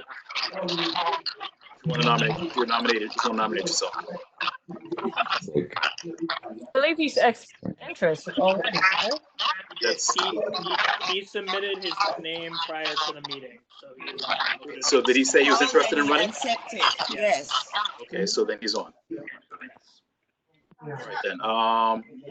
So let's close on those names. Nominations are closed. Mr. Chair, if you could please read the list and listen, everyone, please listen up. Everyone, please listen. Mr. Chair, please read the nominations, and if anyone was omitted, now is your last shot. Now's the time to say so. Otherwise, these will be the nominees. The nominees will be on the ballot for the June elections. All right. So, Mr. Chair, please read all the nominees for each of the positions. So the nominees for chair, Baptiste. Nomination. Everybody be muted, please. We can't hear. Can't hear a thing. Sorry. He reads it. Mia, could you just mute all the mics, please? Okay. We can't One hear. second, I'm going to mute everyone and then unmute you, okay? So after Noel's finished with his list, then unmute everyone if there's any other changes. Thank you. Hold on. Go ahead, Nolan, you got it. Thank you. So sole nominee for chair, Fred Baptiste. Sole nominee for first vice chair, Warren Burke. Sole nominee for second vice chair, Francisca Leopold. Secretary nominees are Stuart Ballberg and Alejandra Caraballo. For treasurer, we have Debbie Timothy. And the nominees for member at large are Yakov Berman, Evelyn Williams, and Vivian Morgan. Those are all the names that I have so far. Okay, I'm gonna unmute anyone just for additional input. Give me one moment. Okay, everyone's unmuted. Is there anyone who is interested in running for one of the positions that was not named? Jacob Berman speaking here. Am I heard? Yes, go ahead, Jaco. Yeah, was I nominated to be a member at large? Yes. Nominated me? Yes. Nominated me. You did. Did? You did. I called you, you said maybe. I never said anything. I said that I would consider, I would decide from the floor. I never accepted that position. I have no interest in running for member at large. Thank you for clarifying. That if I decide to run, I'll nominate myself from the floor. I have no interest in running. Will you be taking nominations next month? Just to clarify, for a matter of procedure, the person who's nominated has to accept and has to be present by the meeting. I was not present when my name was. So. I also nominate him. Again, anybody nominated, Fred, please confirm they were present at the meeting. Nominated. Well, nominations chair is reading off the names of the people who confirmed. So right now we're in the process of that we're not wanted to be nominated, or if something happens, it's the final time for you to do it. So, for a final time, is there anyone who wants to be nominated for one of the positions, and you reason you to get a chance to call? Okay. Hello? Hello? Yes, please identify yourself. Hello? Hi, Jacob. This is Vivian. Jacob. I am not running for a position. I am on the community board and on the public safety. Clear, okay. Next. Not accept. Is there any other who want to run for a position? Yes. Hello? Yes. Hello? Speaking. This is Robert Mitchell. Hello? Oh, We hear wow. you. Yeah. Here. So much noise. Wow. Yeah, you can't represent a fucking place with that kind of nonsense. Excuse me. Hello? It's profanity being spoken over the line. Mitchell. Okay. Yes. All right, Mia, mute everyone like and to, please unmute Robert. Mute everyone and please unmute Robert. Go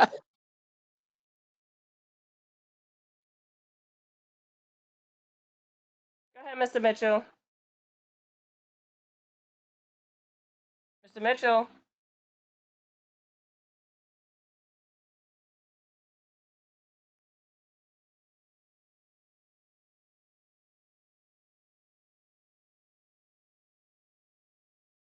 Mr. Mitchell.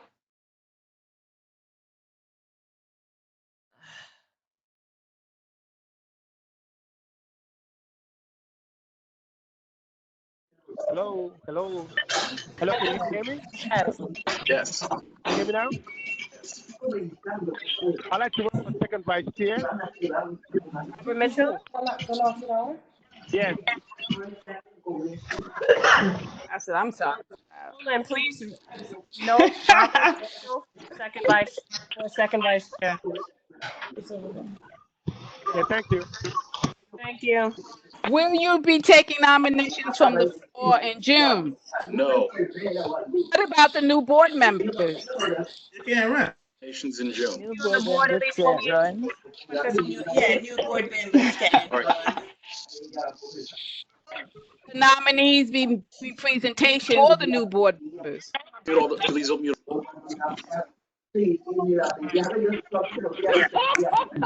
Nolan, the last time, please read the names for those who are nominated.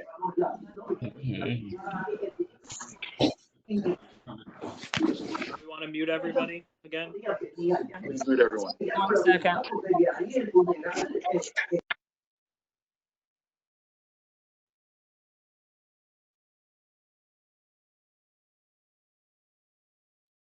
Okay, if you could also unmute Nolan. Nolan, I will just need you to I'm making please my read. way.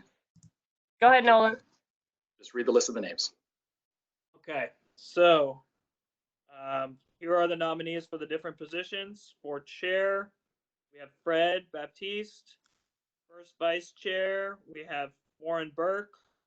Second vice chair, we have Francisca Leopold. Secretary, we have Stuart Ballberg and Alejandra Caraballo. For treasurer, we have Debbie Timothy. For members at large, we have Evelyn Williams and Vivian Morgan. Thank you very much. Thank you very much, Noah.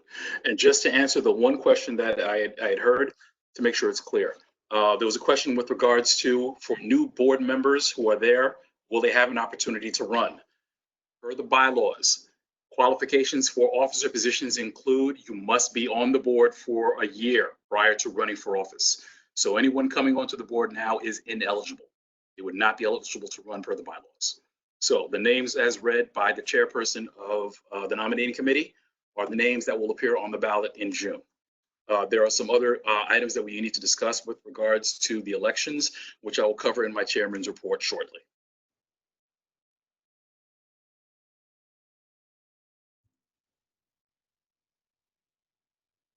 Okay, we are now going to move on to the agenda. Pardon me 1 second.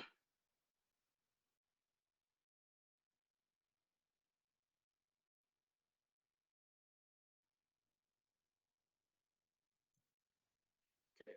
That concludes the committee reports.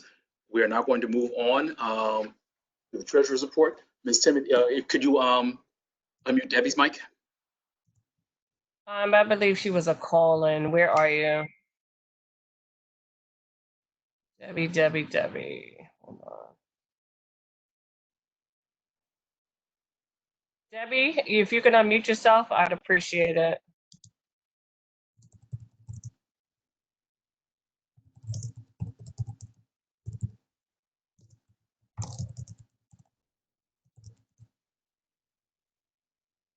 One moment.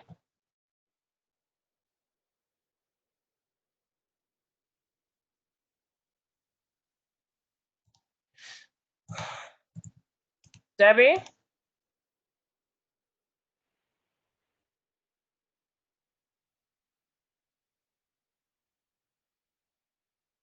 we're not seeing Ms. Timothy? No. Okay, not a problem. We'll come back to Ms. Timothy shortly. So let me go into my chairman's report for this month. So first of all, again, I want to thank everyone. I know this is a trying time. I know this has been a trying meeting. I want to thank everyone for your patience and for sticking in there and hanging in. Again, we are working out the kinks as best as we can. So I think there are definitely some lessons that we're learning from this. We're going to be looking at the way we proceed with meetings going on. And I anticipate that we are going to get better in all facets of our game. So the way we're conducting this, I understand already that there are challenges around communication. So we're going to make sure that we're addressing this. I'll be making sure I'm speaking to the chairs as well as to the district office in terms of how we're communicating. That is definitely one of those things we want to make sure that we're. So with regards to things coming up, we just concluded our nominations committee, where we now have a slate of people who are running for offices for the June election, which brings a challenge in and of itself. One of the issues that we are going to have to discuss as a board is the actual mechanism for voting. As per our bylaws, our voting process calls for signed written ballots. As this is not possible because of social distancing, we are going to have to consider alternative means for being able to conduct a vote, while also making sure that we can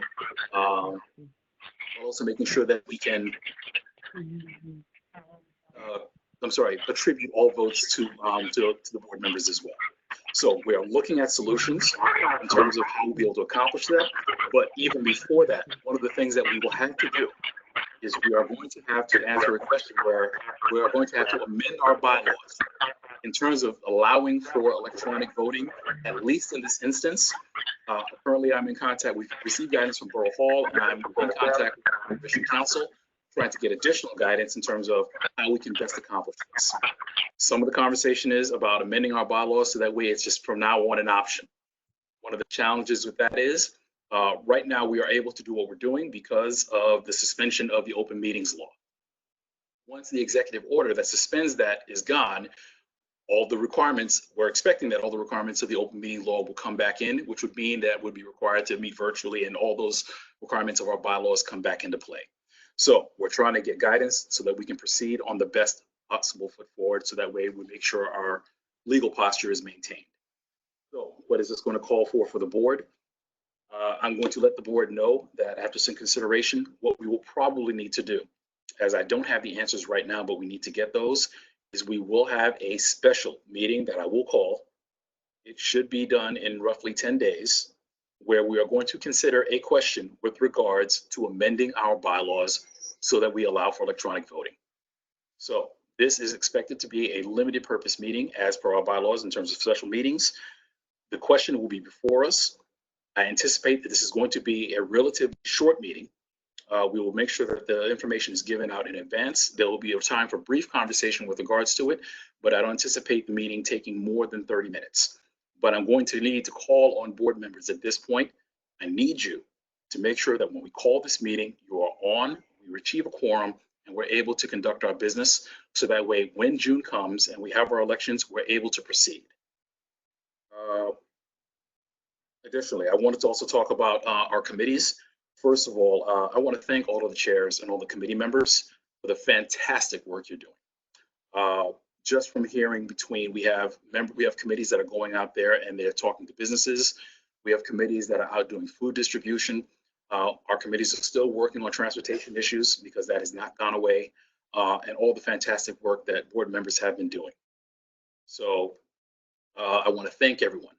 Now, as we are coming on our last month of the year, we go on hiatus in July and August. One of the things I want for all of our committees to do is for those committees who have not met, to make sure that a meeting is scheduled for the month of June.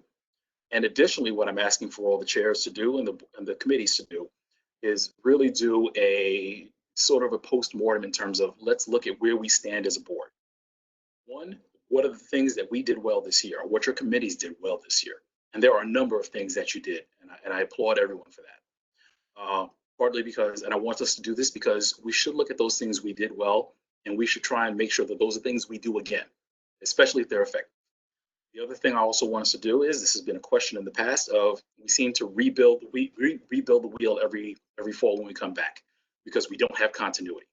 So part of what I'm looking for the committees to do as well is kind of document what it is, what's in flight, what hasn't been done, what we should be moving forward with, and basically seeing what things we need to pick up with right as soon as we come back in September as well as a board. The idea is, we're a board, we want to have continuity, we want to keep things moving. We don't want to waste time when we can jump into things as soon as we come back in the fall. Additionally, again, I want to shout out the board for different events that we've done. This has been a working community board. We had a town hall event with Senator Myrie, and I want to thank him for his cooperation with that and for all those who were able to attend. Again, the food distribution with Assemblymember Richardson. I also want to thank the Health and Social Services Committee who did mask distribution with the 71st Precinct. I want to thank our district office team. Our office has been open. Even though the gates have been down, this team has been there. They are answering all the calls. They are still following up on community complaints and looking for resolution. And I want to thank them for that. The question had come up with regards to new members. The understanding that we have is that new members will be appointed to the board. I think we're looking towards the end of the month. So by the end of the month, we should have the reappointments and the appointments done. So those new members will be eligible to vote at the next election. What we are looking at doing, what we've discussed as an executive committee, is actually trying to see if we can do some kind of meet and greet event virtually. I think that one of the lessons we've learned from the past is that it's kind of unfair to throw new members into the mix for the first time at election day when they know no one. So hopefully this is an opportunity for them to come in, to put faces and names together, hopefully. So that way their first experience with CB9 isn't necessarily something as crucial as a vote, where they can actually get to learn to know who's who and who's where. Also, I did want to talk about one of the things that has been really good for me, that I've been happy to see, is a new renewed spirit of cooperation that goes beyond just CB9. I really want to thank my colleagues in CB8 and also in CB17. I had an opportunity to actually attend CB17's general board meeting last week. And I think they felt very enthusiastic as well, where we, the understanding is we're all here in Brooklyn, even though we have boundaries, the issues don't necessarily stop at any arbitrary boundaries, and that there are definitely spaces where we should be working together. So that is definitely something that I am hopeful that the board will continue to do in terms of working collaboratively with our fellow boards in terms of making sure we're addressing the issues the way they need to be addressed in Brooklyn.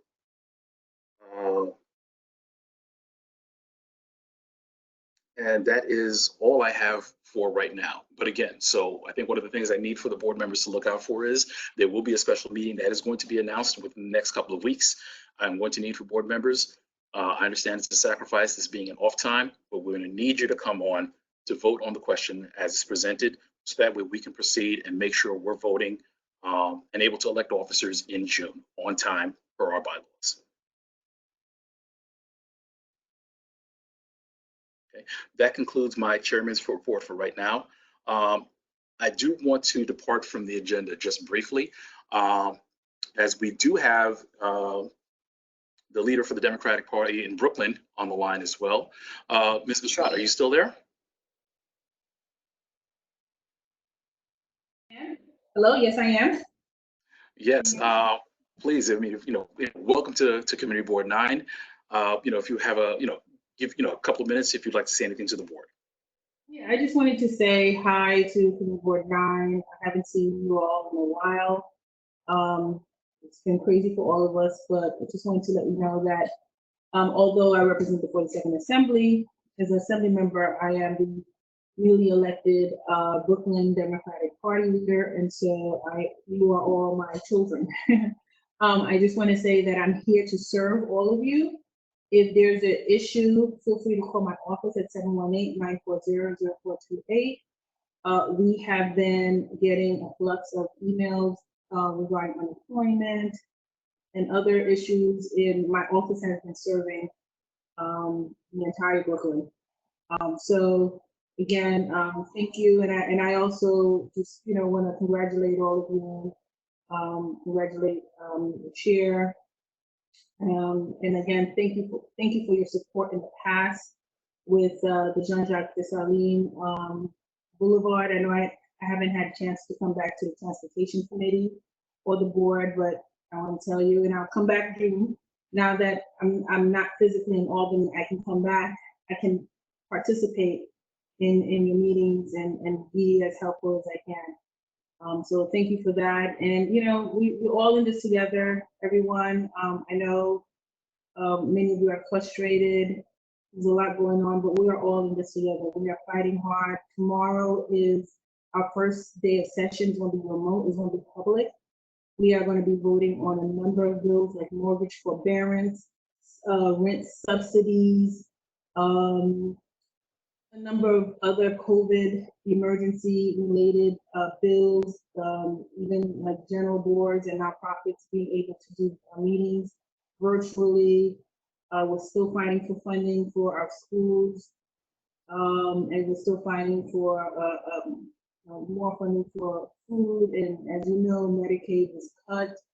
We're hoping that federal government will send money our way.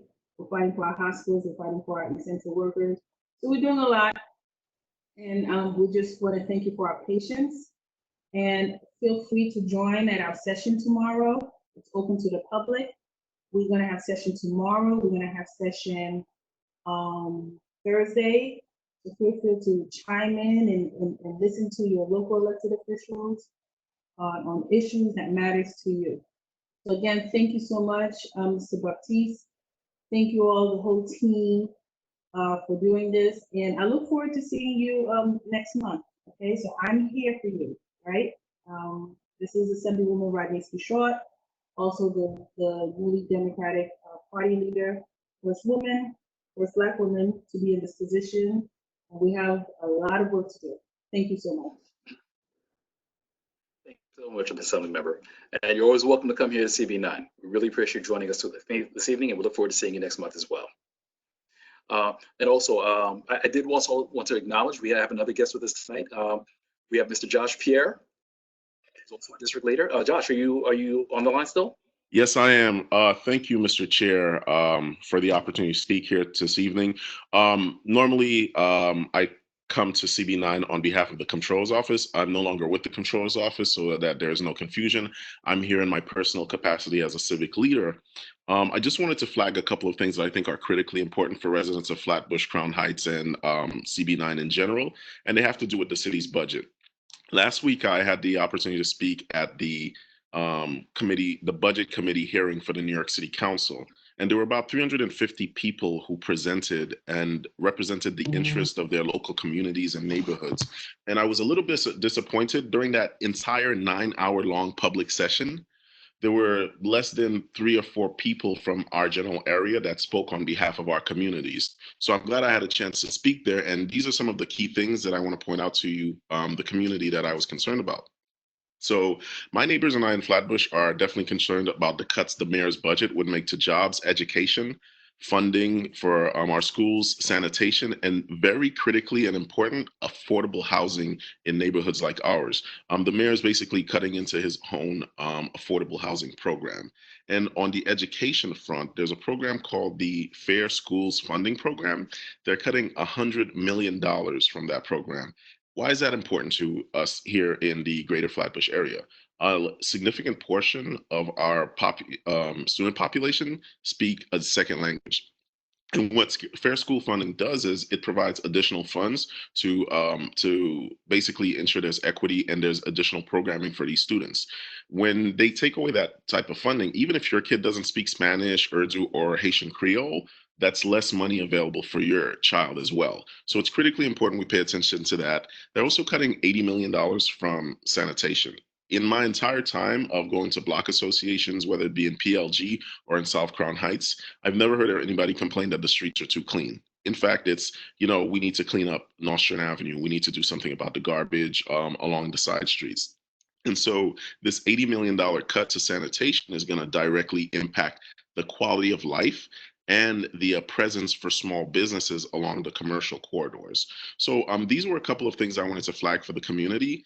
I did write, and in the interest of time, I'm just gonna let you guys know, I wrote an op-ed about it that flags 3 or 4 other cuts that are gonna directly impact us.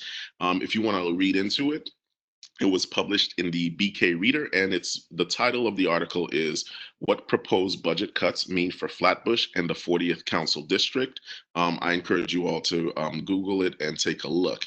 But in general, what I want the community to understand is that these austerity measures, budget cuts that impact our neighborhoods, always tend to happen to communities of color when these recessions happen. And I can tell you, as much as you believe that we are vocal, we are not half as vocal as communities that are far wealthier than us and have more resources than us already. So when those budget cuts do come down, even though it's general cuts to sanitation, then there's going to be a discussion of, well, which routes do we cut? And so we have to stay vigilant and vocal when it comes to cuts that are going to affect Flatbush and Crown Heights. So I encourage you all on the community board and in the CB9 area to pay attention, and encourage your leaders to pay attention as well to these cuts as they come along. So I thank everyone for the time to speak. I want to say my condolences to anybody who may have lost a family member or a friend during this epidemic. I ask that you stay vigilant, stay informed, stay safe, and God bless you all. Thank you. Thank you very much, Josh. Appreciate that.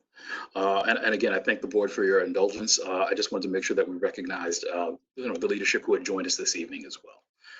Okay, so now we're going to move on to item F in the agenda, voting items. The first item we have is purchase authorizations. So this has been a conversation that we've been having for a while in terms of in fiscal year 2020, we received from City Council an allocation of $42,500, and I believe there was another $1,500 that was added to that.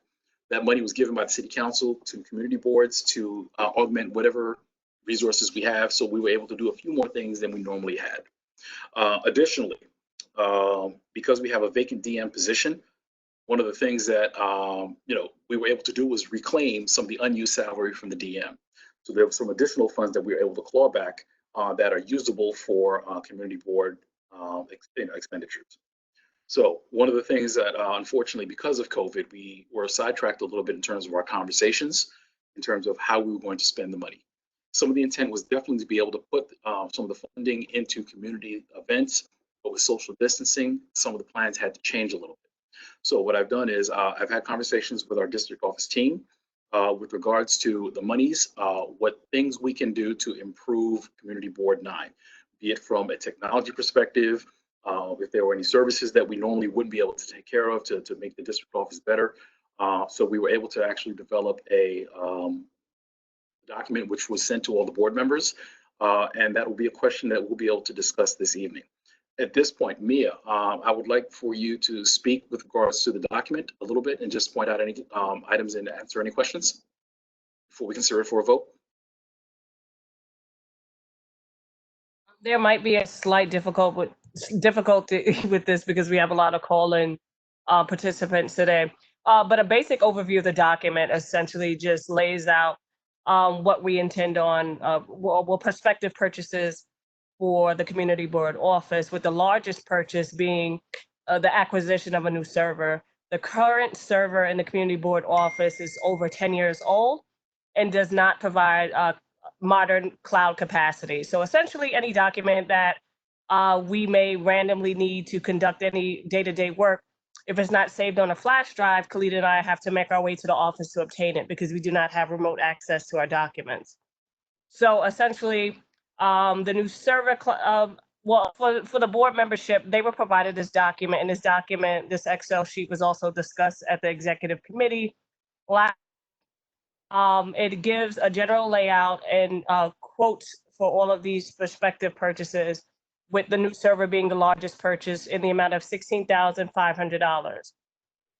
But it will replace all of the old tech in the office and provide cloud access. So if we ever find ourselves in a position where we are working remotely again, we will have full access to all of the board documentation. I believe that the second largest purchase on the spreadsheet is the CRM office program. I believe as of March 2020, only Board 9 and Board 17, we are the only offices to obtain the program, as it was offered during fiscal year 19, but the board declined to purchase it at that time. And that is in the amount of $10,000. Just to give a general, I'm going to give a general rundown in the document just because we have a lot of phone participants and I want them to be able to understand exactly what it is, what the list encompasses, since they cannot see it. So it would be the purchase of laptops for committee use and committee chair use for whatever community projects are in play at that time. An HVAC cleaning for the office. Additional website migration consultation, a more lightweight projector to use for community events, a new projector screen, a CB9 pop-up banner, a CB9 set repeat signage, a digital camera, updated sound system with mics. Additionally, the purchase of iPads for uses by a committee and at community events. Adobe Professional for the obviously we need in this capacity to be able to electrically sign documents and use as needed. Upon return to the Community Board office, we've also taken a lot of flack previously about taping flyers to our window. So we've quoted for some digital billboards that will replace all of the paper signage on the windows. Miscellaneous office supplies that encompasses everything from paper clips to pens, paper, printer supplies, color, ink, stamps, you name it. We've also quoted for furniture options, something a bit more modern, something that's easier to disinfect and clean, that could be maintained essentially by office staff. Additionally, we've quoted for a printer for the DM's office. I've previously purchased an updated computer to replace the older one, which still operated on Windows 7. We've quoted also additionally for a heavy-duty shredder to replace the 4 old models, of which only one worked. We've also quoted for vestibule seating that would allow for perhaps social distancing and to replace that large red couch that we've all seen in the vestibule area. Additionally, we've quoted for DM office furniture and for perhaps event items should we ever have the capacity to return in community program spacing. And I think last but not least and most important, general steam cleaning of complete steam cleaning of the office before the office staff returns to the office formally. This Excel document was presented, as I said previously, at the executive committee meeting. I'm sorry, Beverly has a question. Okay. Explain the 10 iPads only purchase of half the amount with the. Well, Mia, finish your presentation, and then you can address the question right after that. Yeah, I got it. Okay. Yeah, and the steam cleaning was the last item. Probably the most the most important item, but a full steam cleaning of the office before the staff returns to remote work. Beverly introduced a question into the chat. I'm gonna let her present her own question just for clarity because I'm not very sure exactly what she's saying. Give me one moment so I can locate her. And where did she go?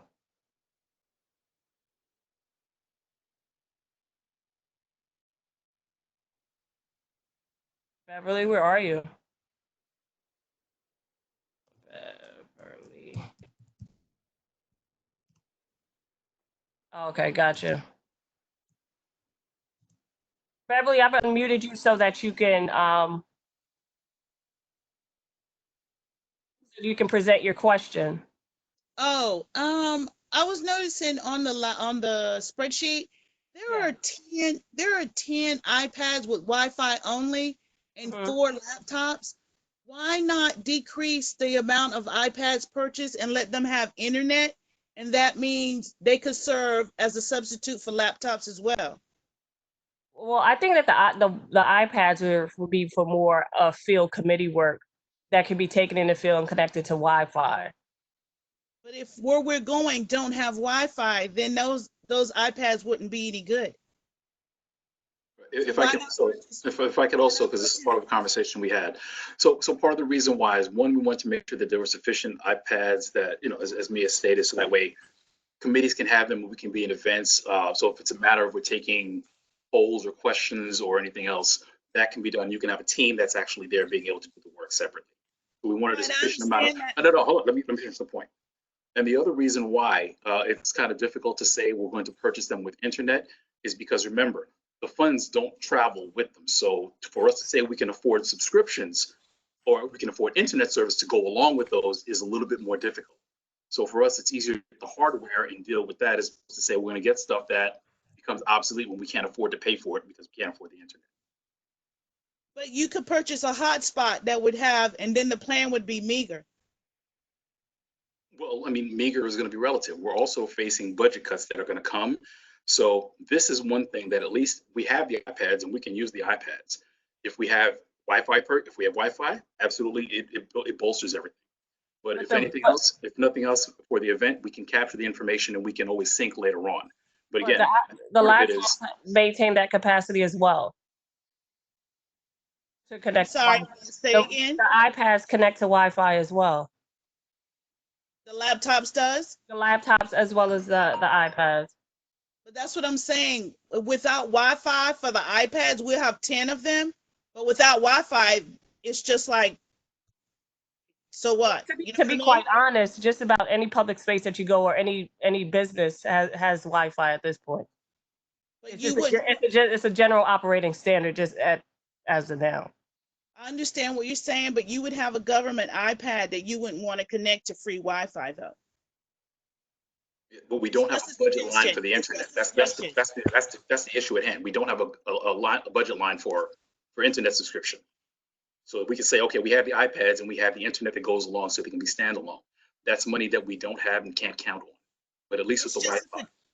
It was just a suggestion to decrease and upgrade the iPad or invest in a hotspot so you could invest in the future. But it was just a suggestion. Understood. Noted. Thank you, Beverly. Amy Pinkerton also had a question, but I think I can just answer this. She had a question about the fiscal year. Just to be very clear, the funds that we have on hand have to be spent, product received, invoices submitted to Borough Hall, and paid by June 30th. The next fiscal year starts July 1st. So the monies must be spent by then, invoices submitted, products received by June 30th. And then our new budget begins. If I haven't sufficiently answered your question, Ms. Pinkerton, please advise me now.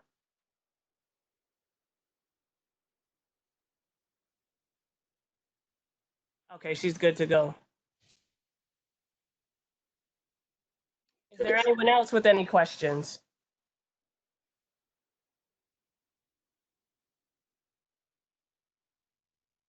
Okay, seeing none. All right, so as Mia had mentioned, so this was presented before the executive committee. So the executive committee voted to approve this spending package and present it to the board. So at this point, oh, I'm sorry, go ahead. I'm sorry, I believe Mr. Bauberg. Mr. Bauberg, do you know what your call-in user number is? The thing about when folks call in, they have to note their call-in user number. Hold on 1 second.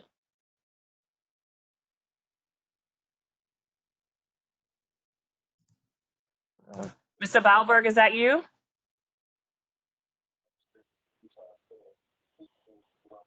He's not sure about exactly what his user number is. And I don't want to unmute everyone. Hold on 1 second. We're going to give this one more shot. Mr. Bauberg.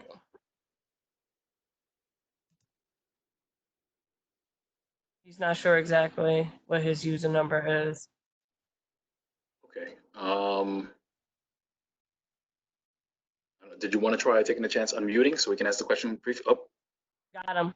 Hello? Mr. Bauberg, go ahead. I just want to ask one question. At the first meeting where we were discussing the repairing the repairs, there was a question about the security, that we were going to have some kind of camera that faces the front door and a better security so that by the front door and some kind of a partition so that there's limited access to people who would want to come in there with the wrong intent. So my question is, what are we going to do about office security? Even though I don't anticipate that'll come up for months and months, but when it does, I think we should be able to deal with it. Point taken, and that is a question that we've discussed in terms of on a go-forward basis. I don't expect our office is going to look the same way it looks right now. And there are going to have to be certain questions and considerations that we have to look into. Security is one of them. Currently, we do have security in the office. Is it adequate? Do we need to reconfigure things?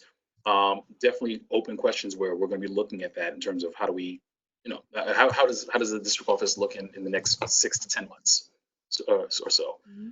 Unfortunately, I'm not sure I have an answer of additional security cameras, but definitely we're looking at redoing the office in terms of some of the furniture purchases where social distancing or better health considerations are put in place, and we're trying to work those things out. I think that's the best. Mia, do you have anything to add to that? Yeah. No, but I believe that we'll be waiting for additional guidance in terms of what the standard practice will be or recommended practice coming from Borough Hall, because I'm assuming we're going to want uniformity.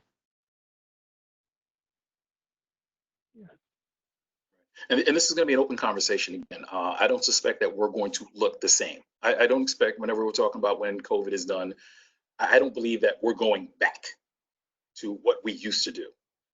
I don't think that's the direction that we should be talking about. So it's really going to be a conversation in terms of, all right, what are we doing going forward? Taking into account that, maybe we shouldn't be cramming 75 people into a room for a meeting in the winter months when everybody has a cold or a cough or everything like that. So those are conversations we're having, and those are things that'll, we'll continue to talk about. But I do thank you for the question, though. Sorry, Mia, go ahead. If there's anyone else? No. Well, Ms. Boyd had a question. I believe I can answer it. She asked if we are looking into another space. I guess I can speak to that very quickly. The board has completed all the documents required by DCAS for them to start their initial scouting. And that is accurate. And that is a long process. So this is nothing that's going to happen quickly. That's nothing that's going to happen very quickly, but it is a process that we've started looking at in terms of what the options are as a board. Okay. All right. All right. Seeing no other questions. So as I said before, so the executive committee voted to move this to the board for consideration. I will entertain a motion to approve the spending package as listed. Motion. I'm going to unmute everyone. Yo, do you know how bad I make a swimming look? Motion from a board member. To accept. Warren Burke, so moved. Motion by Warren Burke. Do I have a second? Second. Rosemary, second. Second, Ms. Williams. Rosemary Evering. Rosemary Evering with a second. Yes. Moved and seconded. There are, so we discussed this. Is there any other questions? I'm bringing the phone close to my face. Okay, seeing none, I'm going to call for the vote. Warren, are you there? Warren, are you there? Yeah, I am. Mia has to unmute me. You're unmuted. To do what? Trying to do what? Board members, I need you to make sure Trying to do what? when your name is called, all those who are not on the board, please mute your microphone. To do what? The board. Mia, why don't you mute everybody? Yes. If I mute everyone, it's gonna, unless you're gonna give all the board members the opportunity to prepare to unmute themselves when you're calling for the vote. Okay, so I'm going to call for the vote. Everybody, if we could just Go quiet. Yeah, give me 1 second, because Allow the board members to mute can themselves. you just give me 1 minute? I'm gonna leave all the calling users unmuted because there's no way to differentiate whom is whom. Okay. And then I'm gonna go through the rest of the attendees and mute anyone who's not a board member. Just give me 2 minutes, and then you guys, not 2 minutes, just give me a minute, and then we can proceed. Thank you very much. Thank you so much. And please, for everyone on the call, it's very helpful for us. If you are not speaking, please mute your phones. Unless you're a board member right now. If you're a board member, unmute yourself.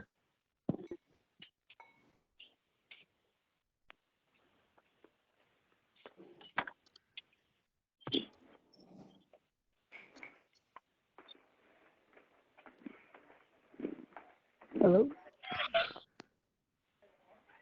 All right. Okay. I just want to add that we had additional people sign on. We had Desmond Ross, Pat Moses, Michael Labard, and Yakov. I don't know if Yakov is still on, but I'll call for the vote. Stuart Balberg, Yeah, yes. Fred Baptiste, Well, actually, please call all the names and just record if they're absent or whatever the vote is. Stuart answered, he voted yes. Fred Baptiste, Yes.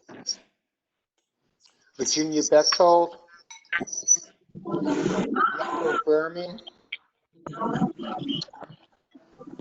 Yakov Behrman, Simone Bennett, Warren Burke, yes. Augustine Blackwell,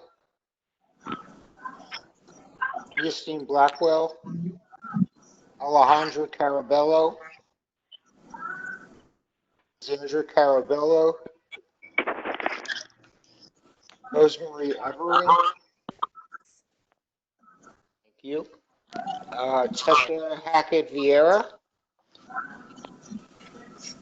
Tessa Hackett Vieira. Bishop Sylvetta Hamilton Gonzalez. Yes.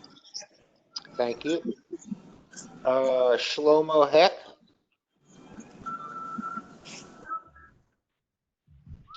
Francisco Leopold. Yes. Levinson. Yes. Thank you. Michael Labard. Michael Labard. Yes, yes. Can you hear me? Yes, we can. Matthias Limberger. Yes, that's a Limberger. Yes, yes. Thank you. Menachem Margolin. Menachem Margolin. Present. Okay, do you want to vote yes or no for the purchases? Yes, yes. Okay. Carmen Martinez. Yes. Thank you. Robert Mitchell. Yes. Thank you. Musa Moore. Vivian Morgan. Yes. Thank you. Patricia Moses.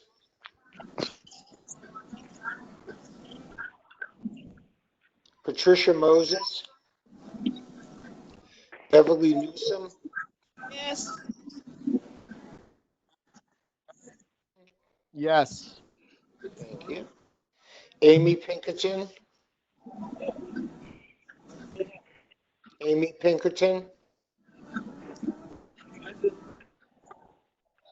Unella Roan Perry.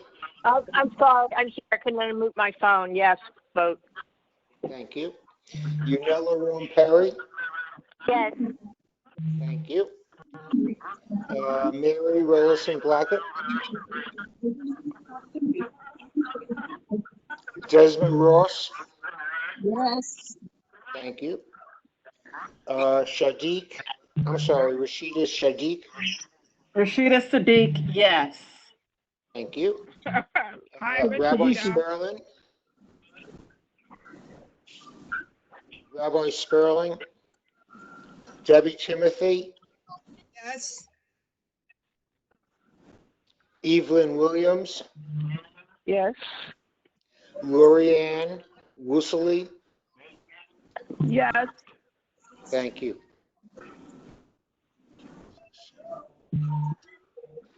12, 13, 16, 17. You got 21? We have 22 yeses, so it passes. Okay. Thank you very much. Thank you all. So now we have two more items with regards to the liquor licenses that were applied for today. All right, so let's handle them one at a time. So Warren, what was the first item we have for Amy Tai Bistro? Yes, exactly right. What was the recommendation of the committee? Yes, to give her the license. They're operating another facility, I think in Flatbush, and there have been no negative reports on them. Okay. All right, so we have a recommendation from the committee. Are there any other questions? I'll entertain a motion to approve the application. Moved. Nolan Levinson. Okay, I have the recommendation moved by Nolan Levinson. Do I have a second? Second by, was that Fran? Yes. That's by Francisco Leopold. All right, is there any unreadiness? Seeing none, we're gonna call the roll. Warren? Patricia Baker. Stuart Dahlberg. Yes. Fred Baptiste. Yes. Virginia Bechtold. Yaakov Bierman. Yaakov Bierman. Simone Bennett. Warren Burke. Yes. Augustine Blackwell. Augustine Blackwell, Alejandro Carabello,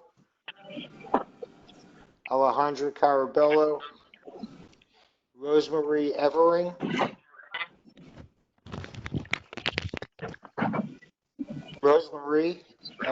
Yes, yes. Thank you. Bishop Silvera Hackett, Bishop Silvera Hamilton Gonzalez, Yes. Tessa Hackett Vieira,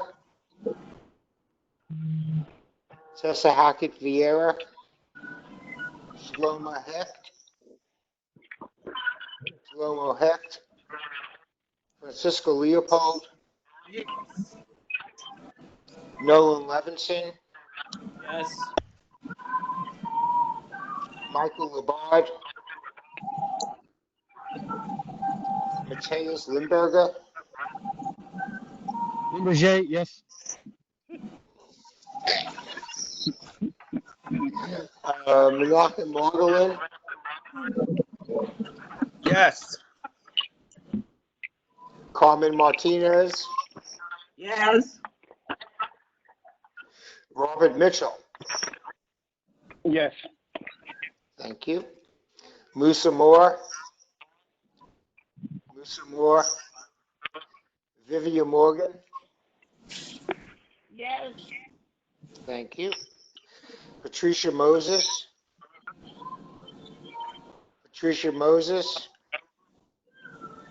Beverly Newsom, Yes. Yankee Pearson,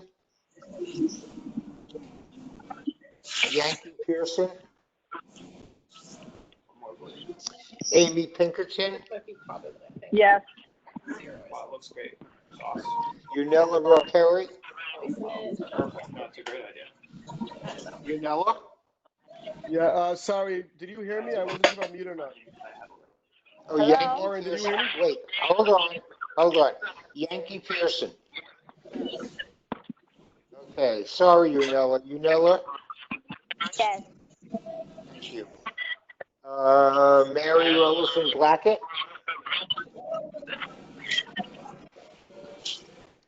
Rollison Blackett.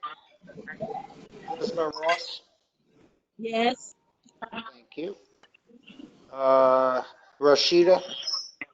Yes. Thank you. Rabbi Sperlin.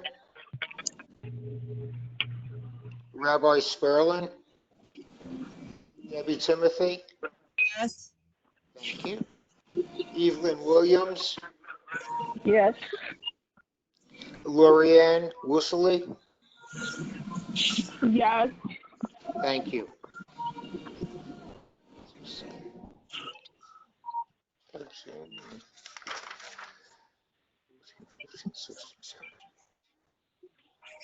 We have 22 yeses, no nos, no abstentions. It passes. Thank you very much.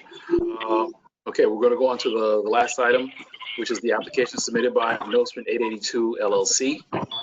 Before we proceed with this, I think there were a couple of questions that were asked before. Mia, between you and Khalid, if I can ask a couple of questions. Do we have documentation? Did we receive all the documentation that was requested by the committee for the application? Yes, they resubmitted their package to the office prior to their second appearance. Okay, so what documentation do we have for them? The CB9 questionnaire, we have the incident report. We have the questionnaire basically lays out the hours of operation. We're also given a diagram, the premises, rendition of the premises, projected menu, plan. She came in. Okay. Also, was there a list of signatures as well? Because I think that was something that Yes, was submitted. I'm actually looking at them right now. I'm in the email.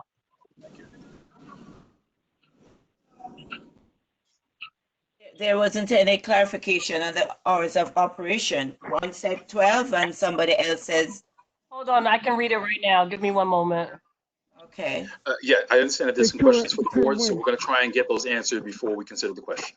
Hours of operation, Monday through Thursday, 9 a.m. to 1 a.m. They do intend to use the rear yard, and that would close an hour earlier. Their hours on Friday to Saturday are 9 a.m. to 4 a.m., but they will be closing their backyard at 1 a.m. Additionally, 9 a.m. to 1 a.m. on a Sunday with closure of the rear yard at midnight. Total seating is 30 seats, 14 tables. What time is it on a Sunday? Mayor? One moment, Ms. Williams, hold on. 9 to 4 The a.m. hours of operation on Sunday would be 9 a.m. to 1 a.m. with closure of their rear yard at midnight. That's next Very for the well. bar, right? Yeah, that's for the bar. That would be the bar. They would be closing their rear yard that faces additional buildings at midnight. The only time that the backyard is really in late night use, long-term late night use is Friday and Saturday, and for which is, no, they close at 1 a.m. The backyard closes at 1 a.m., but the longest hours of operation are Friday and Saturday, which go from 9 a.m. to 4 a.m. Okay. The information that has been submitted as part of the package. Warren, can you also confirm? Wait, did well, Mia, actually, did Mia confirm whether the signatures? I know she said she was looking to see. Was the signatures They're attached to submitted? the application. I've emailed them to you. I just emailed them to you, Rashida, the complete package with the renderings as well. so the signatures are part of the package? It's a part of the CB9 questionnaire. It's attached. And they're located exactly where, Mayor? Between what block? They're actually on our block. They will be taking up the next to Annie 88, what used to be Annie 88. The next door front over. Oh, okay. So that's Thank you. 882 Nostrand Avenue between Carroll and Streets. Did you send that to me? Did you send that to Beverly also, Mia? I got you, Beverly. Just hold on 2 seconds. Mia? Yes. Hi, I gotta leave because I'm at work. Yes. Okay, so now the question at hand, so we have a question before us as an application. So Mia, so all the materials that have been requested by the committee are submitted. We have those as a package. Is that correct? Yes. Okay, the question before this board right now, are we ready for the question? If everything has been satisfied, are we ready to help? I'm sorry, what was that? I said, no, we're not ready. What? And I second no. Okay, We're ready. I'm sorry? You ready? Some of us are ready. Okay, hold on. Yeah, Those we're who are ready not to ready, vote what is on the this. question? Okay, listen, I need cooperation of the board. For those who are not ready, what is the open question? Okay, the open question is. I think that We she do needs to not- go back to the committee and they need to clear up all the questions that we have. This is Yanela. And we need to see the application, the signatures also. All right, typical board policies, typical board practices, we don't usually see all of these things in advance. So for most applications, it's not a matter of we pass them around and you see the signatures. The board staff, district office staff has already confirmed that the materials are there that were requested by the committee. So it's one of those things, well, that's not one of those things. It's where if the board is ready, if we want to approve it, you approve it. If you do not feel comfortable with the application, same right, you can say no. So we could vote yes or no. You can vote yes or no. So Yeah. that's where the question Now- is. Right now, the entity was presented to us as Equal Bar and Bookstore, which sounds good. We'll vote yes or no. We'll just vote it. Well, Let's very vote it quickly, down. Beverly. Attached to the email, they actually presented a rendering of what it's supposed to look like. It would kind of looks like almost like a library setting. You'll see it when you see the attachments because they attach the renderings of what it should look in this final layout. But what they attach as renderings is something different what you just told us. The rendering seems more of, it's something different, but if we can vote, but it's something different than what being said right now in the meeting. Right. That's what's making me uncomfortable as well. I'm sorry. Hey, everybody. I understand. Everybody, this is Warren. Hello. Listen, I just want to point out But that all of us probably, are speaking. Wait. hi, probably half of the businesses on Nordstrom Avenue are closing. This seems like a proper business that's going to create employment and create traffic on our streets. So I think But we if it's should a accept. bar like everything else, it's a bar. Excuse me. So But what see, about that's the what I bar? was saying, Warren. Okay, order, Businesses order of the being day. affected. Hello. Number 9, order of the day. So what I'm saying here is that I would be very careful about turning down a opportunity for new business to open, since if Thank you you, walk Warren, down but we Nordstrom also Avenue, today, Okay, listen, order of the day, order of the day. Warren, finish your point. Chair. thank We you. were You'll see we were that speaking all when Order Warren of the said, day, "Excuse members. me." Order of the day. you'll see that all the storefronts are closed. we understand that, but we also need to be mindful Member will of refrain. Let the member finish his point. Warren, you did not. Fred, you Members did will not say refrain, that when please. Warren interrupted us. in the way I am going to allow everyone the chance to speak, but you gotta stop. But you didn't. Warren, finish your point. I'll recognize the speakers. Finish your point, Warren. Warren, you still there?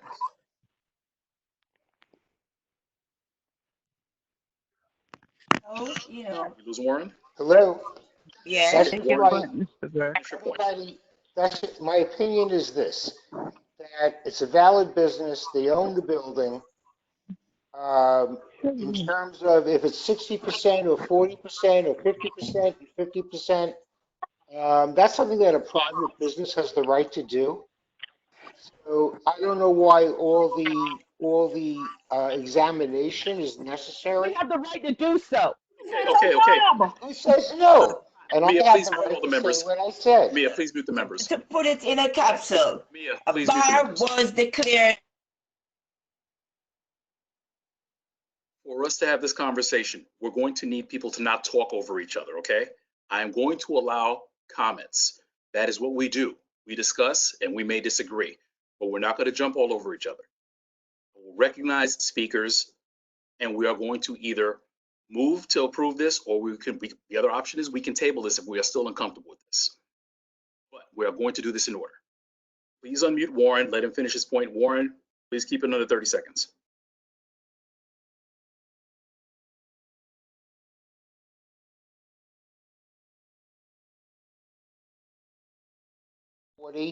May or may not be important, but be very careful in terms of new businesses opening, because we're going to have a very rude awakening, okay, because of COVID-19. That's my message. Thank you very much. Mia, please unmute. I did see Rashida and then Beverly after that, please. And Yunel, I did see you. We'll get to you right after that. To my point, the point of having a committee is so you can vet the businesses that are coming into the neighborhood.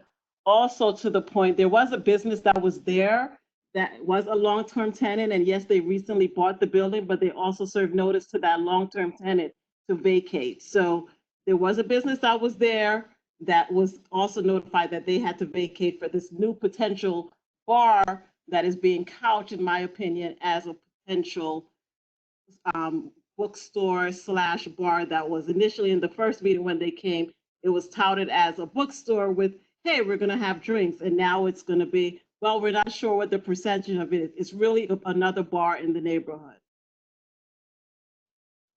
Okay. Thank you, Rashida. Please unmute Beverly and Yunel will be right after that.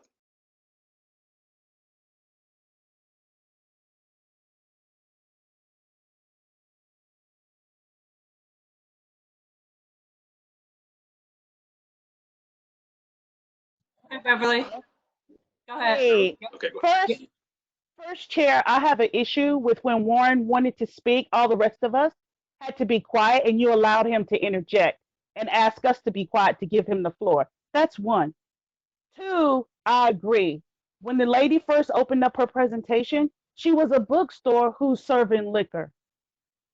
But she's really a liquor. She's really a bar with outside and inside. And she said herself They're going to weigh and see which makes the most money. They're going to sell books, but if liquor makes most money, that's what they're going to do. She said that. So she's not a bookstore who happens to sell liquor. She's going to be a bar who, if for entertainment, books are going to be provided. I'm done. Sorry. Thank you very much. Duly noted. And could you please unmute Yunella?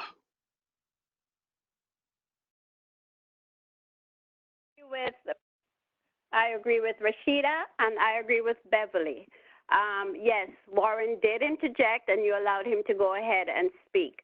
The other reason is Rashida is a member of the committee, and if she's not quite clear with what it is, then I think that, as I stated before, I'm suggesting that we table it and send it back to committee for them to get the clear answers and get everything so that the next go around we won't have this back and forth. I'm done. Duly noted. Mia, if you could also recognize Michael Liburd. Got him. He's on the line.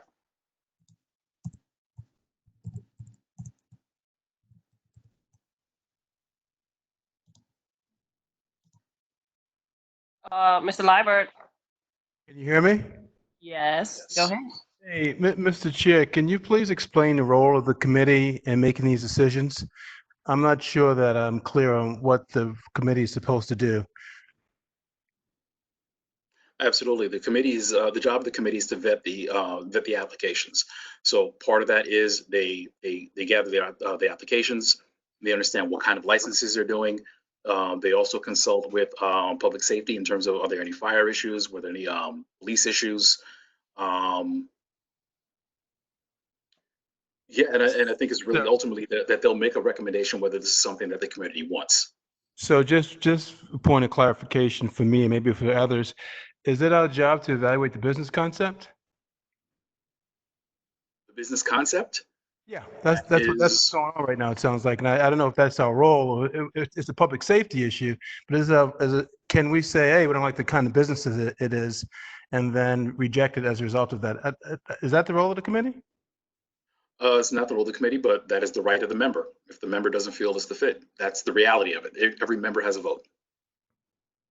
I just want to make sure people are evaluating it on its merits. I agree and I understand, but every member will have their vote, and they vote their conscience, and for better or for worse, they will vote, well, yes, this is something they want, or no, they don't. But I think our responsibility is we've already heard the application, we've asked them for the information, and now at this point, it's either we have sufficient information to make a decision, or to the point that was made before, if there's additional, I want to be fair to the applicant as well, if there's additional information that is missing that you need, let us know right now. Thank you. Is there additional information missing?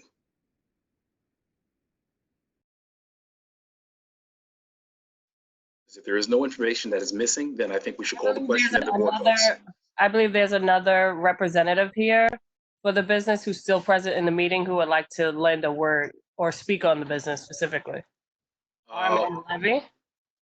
Yes, I will allow them to speak, and then after that, we will have to entertain a motion, either to table or to move forward and vote. Got it. Mr. Levy, go ahead, please, very quickly. Hi, can everyone hear me all right? Yes, go ahead. Okay, I understand there's a bit of a lack of clarity as to the nature of the business. One of the things I've determined in my research specifically about bookstores is that they're very hard to maintain, especially if we're going to try to keep costs down with respect to the actual products being sold, namely secondhand books. It's our intention to have something like 50-50 in terms of the way the layout of the place and just how much attention we're giving each of the aspects of the business between bar and books. This is a hybrid business in design. So our intention is that our revenue primarily comes from the more profitable product, namely food and beverages, so that our other business, selling the books, is able to be sustained for many years, and not just we try something with the books and we go out of business because sales are down 1 year or or in a quarter or something. So I understand maybe, this is a novel concept, but it's our intention to have a hybrid business so that neither the bar or the books is supreme over the other. In terms of design and actual practice, this is our first endeavor. So we are sympathetic to what works in the community and what kind of demand there is for both the beverages and the books. We're willing to amend the business going forward as we determine, what we can do. I personally, and I know my partners agree, we would like to, and I can't stress this enough, have like a 50-50 split in terms of attention the businesses, the aspects of the business get.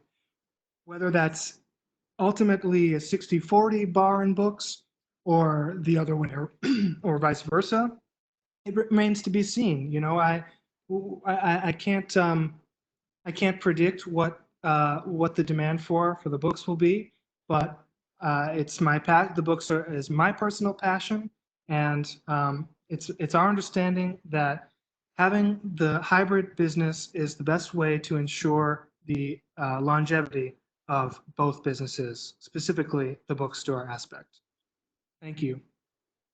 Okay, thank you very much, Mr. Levy.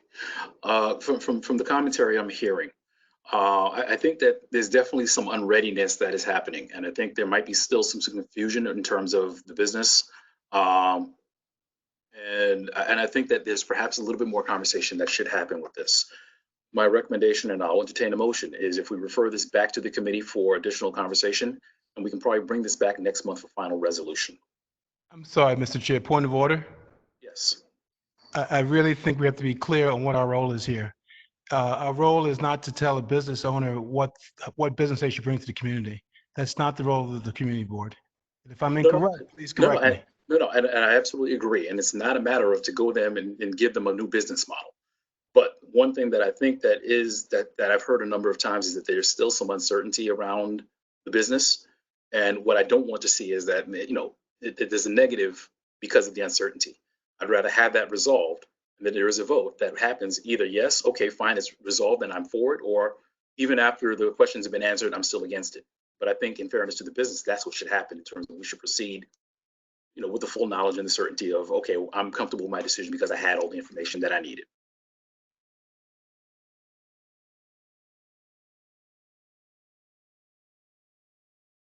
All right, so with that being said, my recommendation is a motion to refer back to the committee. If not, we, alternatively, we can put a motion forward to approve. And if it passes, it passes. And if it doesn't, there's no recommendation from the board. If I could ask if you could please unmute the mics so we can entertain a motion. I got it. Hold on 1 second. Motion to refer to committee. 1 sec.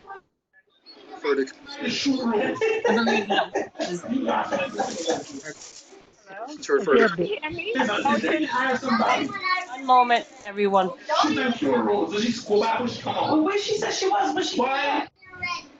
Oh. All attendees, I need you to please mic so we can hear everything.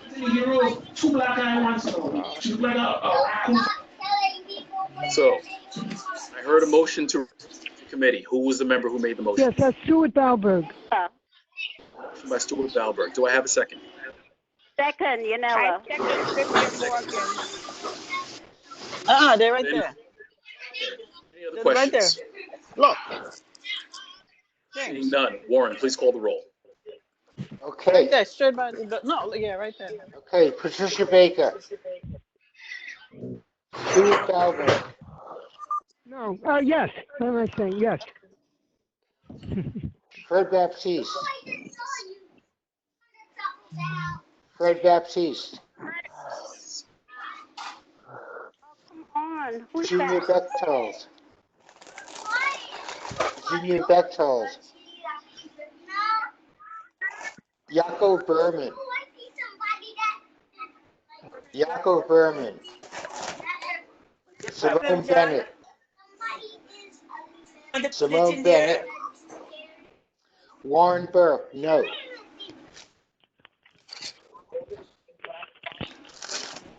Augustine Blackwell, Alejandro Carabella, Marie Everin, Yes. Tessa Hackett Vieira,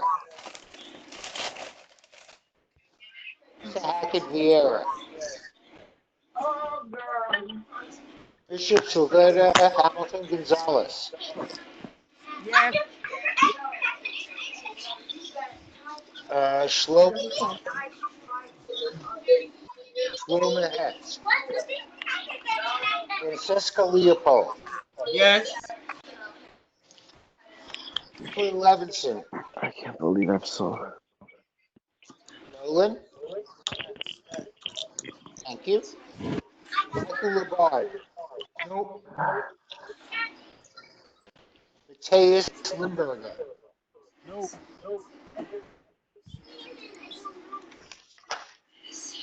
Malcolm Margaret,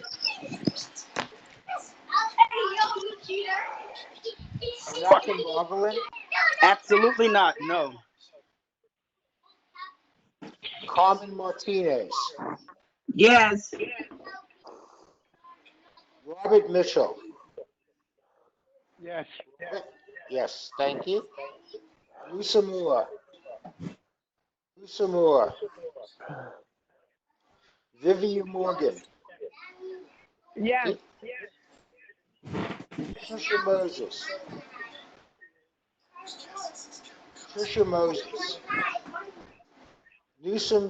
Beverly Newsom. Warren, this is us returning in committee, our response, correct? Say that again, please. For us deciding whether we wanted to return to committee or not? Correct. Okay, yes, return to committee. Thank you. Yankee Pearson, No. Amy Pinkerton, No. Unella, Yes.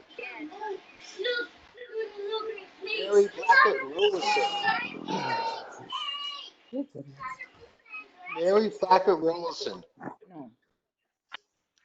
Mary, you there? Someone's saying no. Is that Mary? She's not there. That's what I thought. Desma Ross.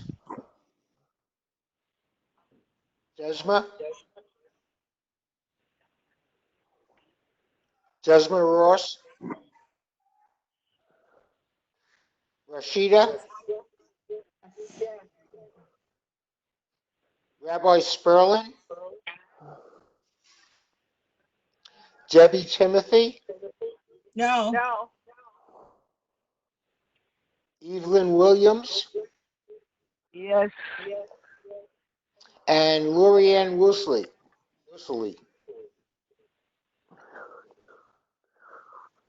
Lorianne? No. Okay, thank you. So we have 1, 2, 3, 4, 5, 6, 7, 8, 9, 10, 11, 12, 13. We have 13 yeses. We have 1, 2, 3,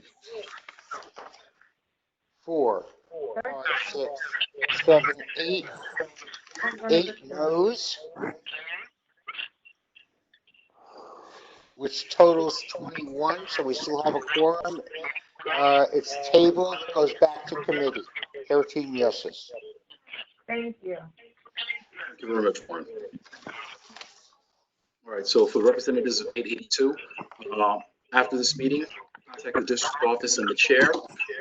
So if there's any additional questions, we'll arrange for you to come back and hopefully be able to settle this and make sure we have clarity on everything for everyone.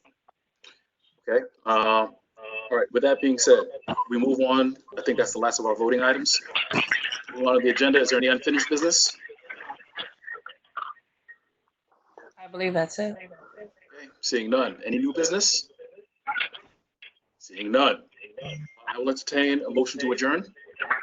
Motion to adjourn. I Okay. second. All right, we are now adjourned. I want to thank everyone for joining us this evening. I want to thank all the board members for your patience and cooperation as we navigate this. We are going to get better, and we will be able to work as a board and move things forward. I thank you again for your time. And the point was made earlier, for all those who have felt loss, who have suffered through this COVID-19, please know that Community Board 9 extends our deepest sympathies to you and your loved ones. Everyone, take care, be safe, and to the committees, I'm looking forward to even more work next month. Thank you, Mia. Good night. Thank you. Good night, everyone. Good night, Chair. Good night, everyone. Good night. Good night. Okay. Good night, everyone. Good night, friend. Good night, dear. Good night, all. Good night. Good night. Please notify us when the Public Safety Committee will be, so we can deal with it at the committee level and not have to do this again. Thank you. Will do. Thank you, Mr. Balberg. Have a good night. Good night. Good night.